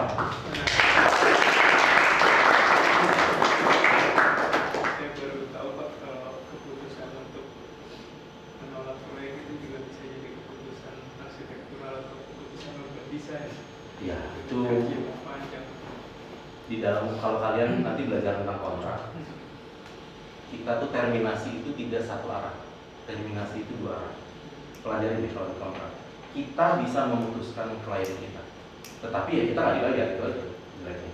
Dan klien kita kalau merasa itu adalah sesuatu yang sebetulnya tidak profesional karena kamu itu, mereka bisa mendenda kita atau membawa kita ke court. Tetapi kalau saya kan secara profesional saya bilang bahwa Pak, ini tidak layak gitu.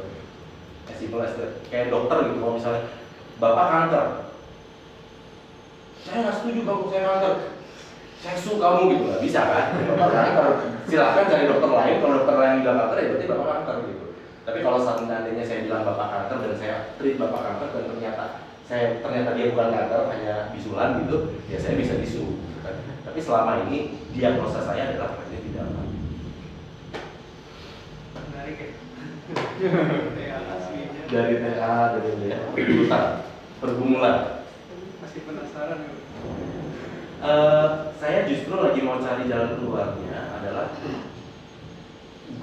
this project is the right project, wrong player. Jadi playernya bukan pelunas. Harusnya yang masuk ke sini adalah PT KAI Property. Kamu nggak ada towernya, itu TA saya kan, TA saya kan sama, tapi nggak ada towernya kan. Semua kereta api di Indonesia itu kalau dibisnisin pasti balik bisnisnya. Kamu pernah ketemu orang retail mall? Retailer mall. Retailer mall itu will do anything for foot traffic. Foot traffic itu mulai dari 5.000 aja bos. 5.000 per hari, gue bisa masukin tenan-tenan kecil. Kalau lu bisa dapat 10.000 per hari bos, gue masukin matahari untuk yang menengah bawah ya. Kalau lu bisa dapat di daerah yang tertentu 10 sampai 15.000 per hari, gue masukin Sogo. Sogo masuk mau. Sewa pasti mau. Ini 150.000 per hari. Gimana nggak mungkin? Tapi kalau harus pakai tangannya pelunas, jadi pakai kumbu. Itu masalahnya. Jadi tower tinggi-tinggi menutupi skyline, menutupi vista, menutupi gunung, menutupi cagar budaya. Coba kalau ini adalah dilakukan oleh KAI, tapi KAI kan di Indonesia tidak bisa boleh menjadi properti. Dia not property player. Tetapi jangan salah, Jakarta nggak boleh jadi pemain properti, bener nggak? Ahok harusnya nggak boleh main properti, nggak boleh kan? Tapi kamu tahu perusahaan namanya Jakarta Property, Jakpro, yang membangun Wisma Atlet untuk Asian Games, yang membangun LRT kita di Jakarta. It is a perusahaan daerah tetapi bekerja sebagai swasta. Itulah perubahan Indonesia yang kamu akan hadapi dalam waktu 5 tahun ke depan. Kamu akan melihat nih, kok bisa ya kayak gini, kok bisa ya kayak gitu, kok bisa ini. Karena kita sudah mulai berubah.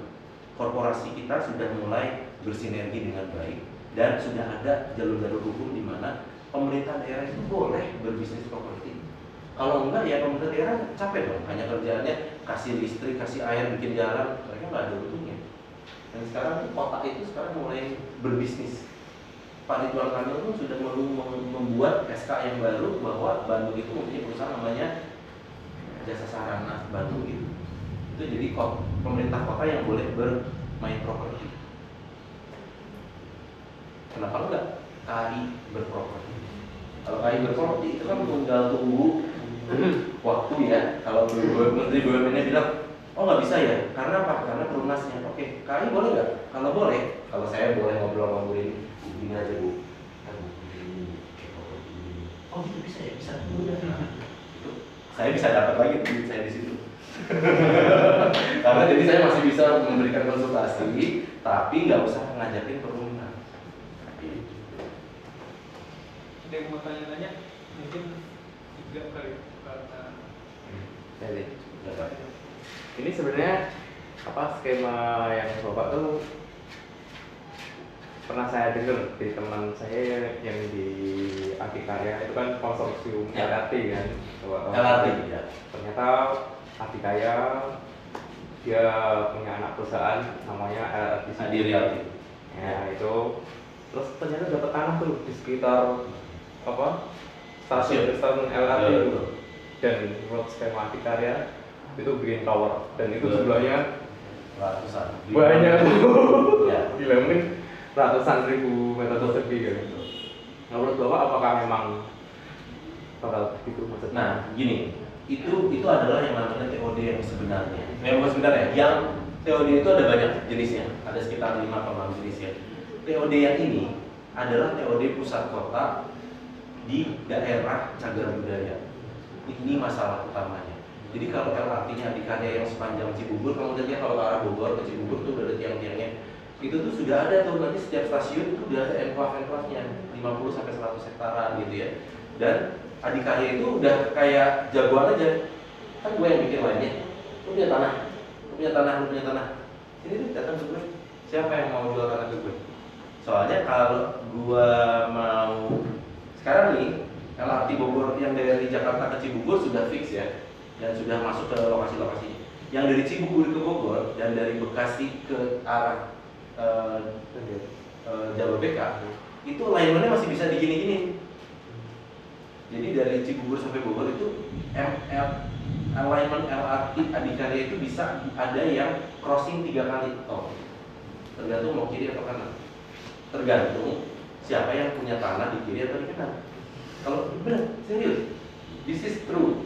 Kalau kalian dengerin orang-orang yang udah ngerti tentang perencanaan wilayah dan seluruh infrastruktur kota, itu luar biasa. Adikarya itu bisa membelokkan LRT untuk bisa, lo kan dapat tanah nih, Haji Mas Agung, tahu dong tanahnya Haji Mas Agung yang di pinggir Sentul itu, gede loh. Itu deal terakhir tuh. Jadi Haji Mas Agung yang berani taruh duit untuk Adikarya. Dan dari mana Adikarya mendapatkan uang untuk bangun LRT? Memang dari langit atau duitnya. Adikarya sih dapat duit dari harusnya dari APBN, tapi udah 2 tahun ini dianggurin sama Ibu Sri Mulyani karena nggak dikasih uang. Tagihan dia tuh udah 2 sampai 3 triliun. Kalau tahun depan nggak dibayar, Adikarya kolaps. Karena dia utang itu juga. Makanya dia jadi kasarnya jadi okem ke pemilik-pemilik tanah. Kamu tahu dong, dulu Agung Podomoro jualan apartemen yang di daerah Emerald situ ya. Habis kayak kacang goreng, habis akses langsung stasiun LRT. Pernah tahu itu ya? Itu nggak ada. LRT-nya nggak jadi di situ. Itu nanti, tapi karena Agung Podomoro kan jagoan ya, bisa aja tuh nanti. Entahlah saya nggak tahu, tapi yang jelas deal hari ini yang saya dengar dari LRT, stasiunnya di seberang bos. Kalau mau boleh, bikin aja dulu jembatan 100 meter panjangnya, panjang tol, izin segala macam aneh-aneh. Baru bisa dapat. Tapi apakah iya dari luar LRT jalan 100 meter ke apartemen adalah akses langsung ke stasiun LRT? Secara fisik iya, tapi secara logika kan enggak gitu ya. Tapi stasiun LRT-nya dipindah-pindah. Kalau itu mau bikin 30 tahun pun, I personally bukan masalah yang saya hadapi di sini. Masalah kemacetan jelas masih, bahwa kalau orang tinggal di situ harusnya tetap baik gitu ya. Tapi kenyataannya gini deh. Logika LRT itu masalahnya, ya ini jadi saya kuliah transportasi ya. Dan hebatnya arsitek yang dulunya lulusan arsitek doang gitu ya, yang tahu kalau kerja arsitektur. Sekarang saya ngomongin sampai LRT pun bisa gitu ya. LRT itu hanya kapasitasnya satu kali berangkat angkut itu di bawah 1000. Panjangnya sekitar 6 atau 7 kereta, satu gerbong itu ya 50 sampai 1000. Tahu orang Bogor kalau berangkat dari Bogor ke sana berapa? Tadi saya udah bilang 15.000 per jam kan, ya. Kalau yang satunya, kalau naik kereta api Bogor kan murah. Kalau LRT itu 30 ribuan gitu nih, 20 sampai 30 ribu, lumayan kan? Untuk orang yang mau pergi dari Bogor, kira-kira ada berapa puluh ribu orang yang mau berangkat setiap jam? Kalau 15.000 dari stasiun kereta api, 15.000. Sementara LRT ini hanya bisa bawa 1.000. Pasti 1.000 penuh kan? Nah, itu LRT itu dari kereta pertama dari Bogor itu guaranteed penuh. Pada saat dia masuk ke Sentul City, itu pas buka isinya orang. Itu lagi dia. Ya kan? Apalagi nyampe Cibubur, pasti penuh. Orang Bogor udah penuh. Jadi LRT itu sebetulnya agak omong kosong itu pada saat nyampe di apapun setelah stasiun pertama yang penuh, gone itu. Karena salahnya apa? Untuk menghubungkan kota-kota primer sebesar itu, harusnya kereta api massal, bukan LRT. Kalau kamu pergi ke Jepang, kalau kamu pergi ke Hong Kong, yang jaraknya jauh-jauh itu massal, yang muter-muter kecil itu yang LRT. Makanya dibilang light rail, bukan mass rapid rail. Karena Indonesia itu tidak punya uang untuk membangun MRT sampai ke pinggiran, kita pakai LRT. Dan karena Jokowi sering bolak-balik Bogor, LRT-nya yang dibangun cepat-cepat itu supaya kelihatannya ada kinerja. Karena gaya pemerintah kita sekarang itu adalah yang penting bangun dulu, say sorry later. Kamu pernah lihat Terminal 3? Itulah build first, say sorry later. Itu kacau, itu big disaster. Dan disasternya kalau sih 100 miliar, 200 miliar, disaster itu misalnya 7,7 T. In the design, desainnya 7,7 T, bill sekarang itu 10 T benda itu. And it's a 10 trillion mess, kehancuran 10 triliun. Tapi 10 triliun untuk pemerintahan kita nggak beda lah. Kita kan punya 3.000 triliun APBN. Oke, ada pertanyaan dulu deh. Ada lagi? Ada pertanyaan? Mungkin ada yang tertarik masuk ke perkotaan setelah ini.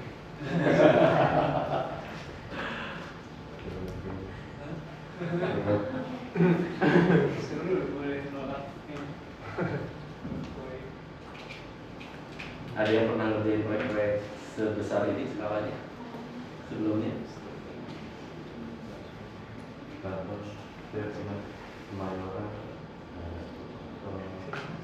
Mau share pengalamannya nggak? Kira-kira sebagai arsitek ngerjain proyek sebesar itu apa maknanya itu buat kalian? Maksudnya secara perhitungan dan DPKRT yang lebih banyak difokusin. Terus habis itu kayak tadi ubah-ubah ada 3 skenario misalnya tadi itu kita mungkin ada beberapa skenario mulai dari yang masih mungkin sampai yang benar-benar nggak mungkin juga akhirnya ditaruh itu benar-benar masif sih kayak Green Pramuka itu kan sebenarnya menurut saya kayak ini proyek yang nggak real gitu tapi jadi kenyataan itu ya sekarang sih belum kelihatan hancur-hancuran tapi di Kemayoran akan di planning kayak gitu. Oh ya, kamu kerjain untuk perumahan murah itu ya? Rumah itu di rumah sakit Kemayoran yang di belakangnya itu ada lahan 18.000 kita 18.000 1,8 hektar. 1,8 hektar. Kamu ngerjain 18.000 meter persegi bingung nggak? Bingung sih, Bingung kan? bingung. Soalnya pas ditaruh sampai segini. Nah itulah. Modal sama diapain? Padahal untuk urban kita ngomongin definisi apa yang disebut urban project dengan architectural project ya. 1,8 itu buat kita skala terkecil. Itu ya oke lah ya, tapi itu kecil banget sebetulnya. Jadi kalau orang urban ngerjain mulai dari 20 hektar lah biasanya, 15 sampai 20 hektar. Baru kita mulai. Pengalaman saya terbesar yang pernah saya kerjakan itu 56.000 hektar. 56.000 hektar itu ngerjain proyek namanya Jonggol. Pernah dengar proyek ibu kota baru kita yang mau pindah ke Jonggol waktu zaman Bambang Soeharto, Bambang Tri. Nah itu saya mengerjakan episode yang berikutnya, yaitu diambil alih oleh Sentul City dan Bakriland, namanya Sentul Nirwana. Saya kerjain setahun 56.000 hektar. Kasus kan? Dan akhirnya jadi kasus. Di penjara. Yang membawa Ahmad Yasin dan Pak Cahyadi Kumala masuk penjara. Bukan proyek saya, tapi proyek di mana proyek saya kan yang 50.000, dia tuh ngerjain yang 3.000. Jadi kalau istilahnya mereka, kalau itu saya ngerjain yang kecil, ya, kamu ngerjain yang gede. Gitu. Tapi yang kecilnya mereka tuh 3.000. Pernah lihat 3.000 hektar nggak? Kebayang?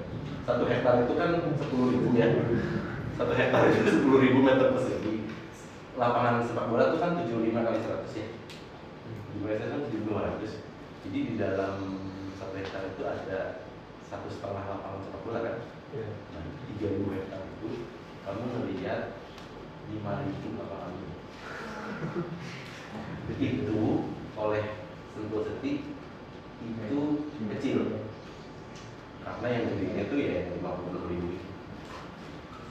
Jadi pada saat kita mikirin perkotaan, ya kita mikirin kalau ini saya anggap kecil, 6 hektar itu kecil. Jadi saya nggak hanya mikirin ada 4 sisi jalan, terus saya mikirin angkotnya dan sebagainya. Padahal kalau mau mikirin satu kota itu kan kita mikirin ya minimal 4 blok, 5 blok yang kayak ginian lah gitu. SCBD itu berdalam kita Mega Kuningan ya sekitar segitu. Dan nanti nih yang sekarang saya tunggu-tunggu adalah pekerjaan untuk membuat desain guidelines untuk stasiun MRT Duku Atas, stasiun MRT Blok M, stasiun MRT Fatmawati dan Cipete. Nah, di dalam desain guidelines itu akan ada sekitar satu areanya sekitar 200 hektar. Blok-bloknya itu nanti kita akan definisikan tingginya boleh berapa, setbacknya harus berapa, pedestrian connectionnya berapa, harus seperti apa konfigurasinya. Nanti setelah jadi gambar desain guidelines kita itulah nanti yang kalian akan pakai untuk membangun arsitektur satu persatu di dalam.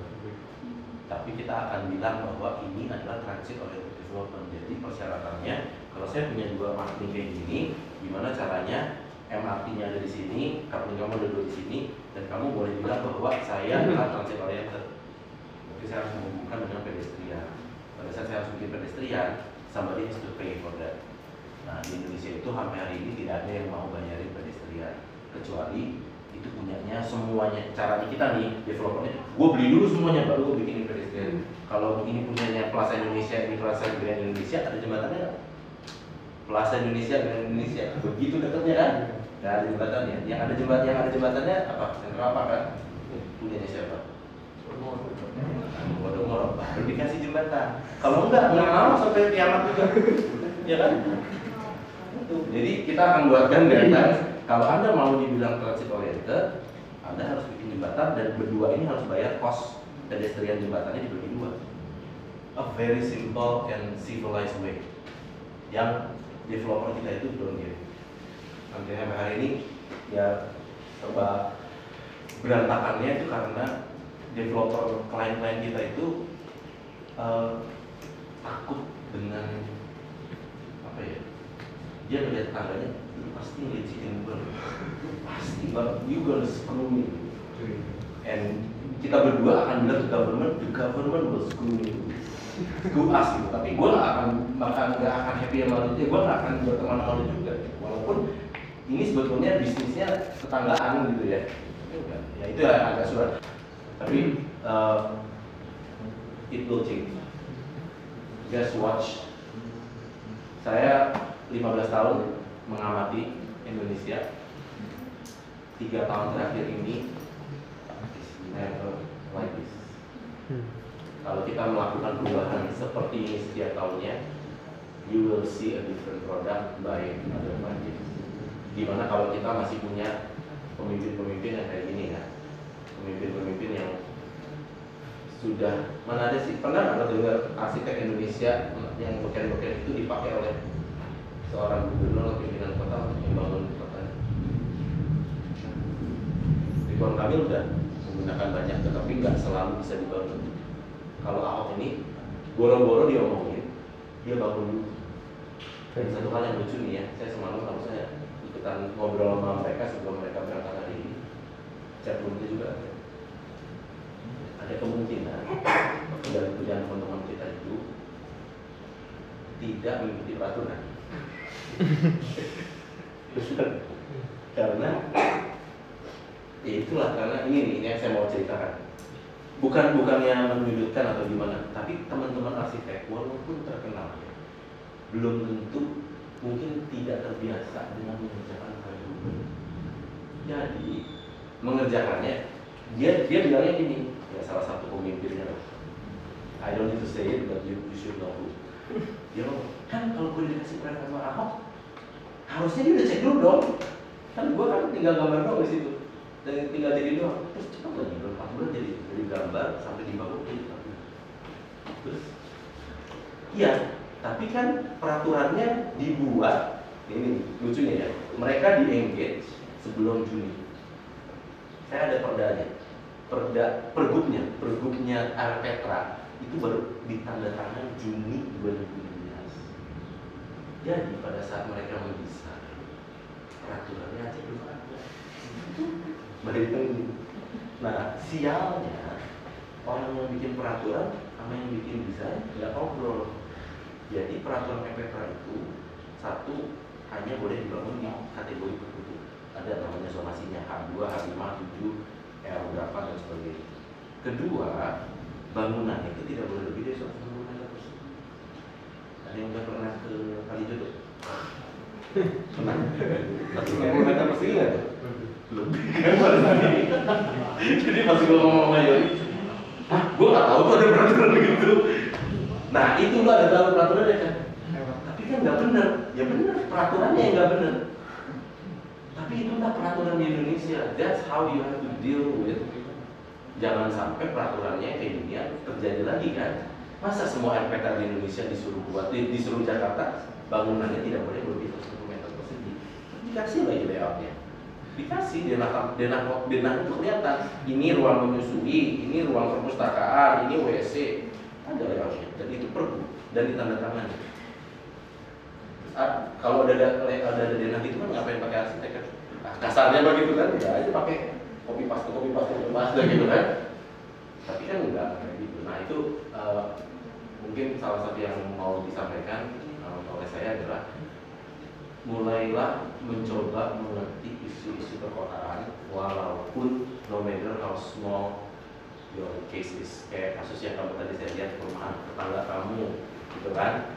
Apakah itu impact pada tetangga kamu, apakah KDP KMB-nya cukup, ya kan? Nah, yang seperti itu kita terbiasa mendesain sesuatu yang ada di dalam pansel kita, gitu ya. But you need to know at least left, front, right, and sides gitu. Dan kalau syukur-syukur bisa ngobrol dengan lebih banyak gitu, sampai bisa memikirkan bagaimana proyek kamu bisa minimal dalam urusan kota, kalau bisa malah mengkontribusi kepada kota. Itu the next integrasi yang akan bisa kita lakukan. Dan kalau 100 orang seperti kalian mengerjakan benda yang berpikir secara urban di satu daerah yang mirip-mirip gitu ya, itu harusnya saling bertemu. Karena peraturan sekarang tidak siap untuk memberikan arsitek-arsitek Indonesia untuk memperbaiki kotanya. Jadi jangan dulu, saya nggak nyalain kalian, saya nyalain juga peraturan. Kalau kamu proyek di Singapura, udah ada yang pernah pengalaman kerja di Singapura, pernah proyek di salah satu site-nya di Singapura, itu setiap letak Singapura itu sudah ada peraturan yang terlalu kuat, terlalu jelas, sampai nanti nih kamu dikasih tahu di koordinat segini akan ada sambungan di level 10,5, tebelnya segini. Pintunya boleh kamu buka lebarnya 2 kali sekian meter. Antara titik ini dan titik ini kamu harus tentukan salah satunya. Kalau kamu orang pertama yang duluan, kamu yang nentuin pintunya di mana. Tapi kalau kamu orang kedua, kamu harus ikutin pintunya orang pertama. Dan kamu harus tanda tangan sebelum kamu membeli lahan. Sebagai arsitek kamu udah tinggal, oke, gua tinggal bikin pintunya di sini. Dan dikasih tahu ketinggiannya berapa. Dengan demikian, isu perkotaan itu udah diberesin di level peraturan, bukan di level negosiasi gua sama lu. Misalnya, anak lu kan kawin sama anak gue, baru kan kita bikin jembatan.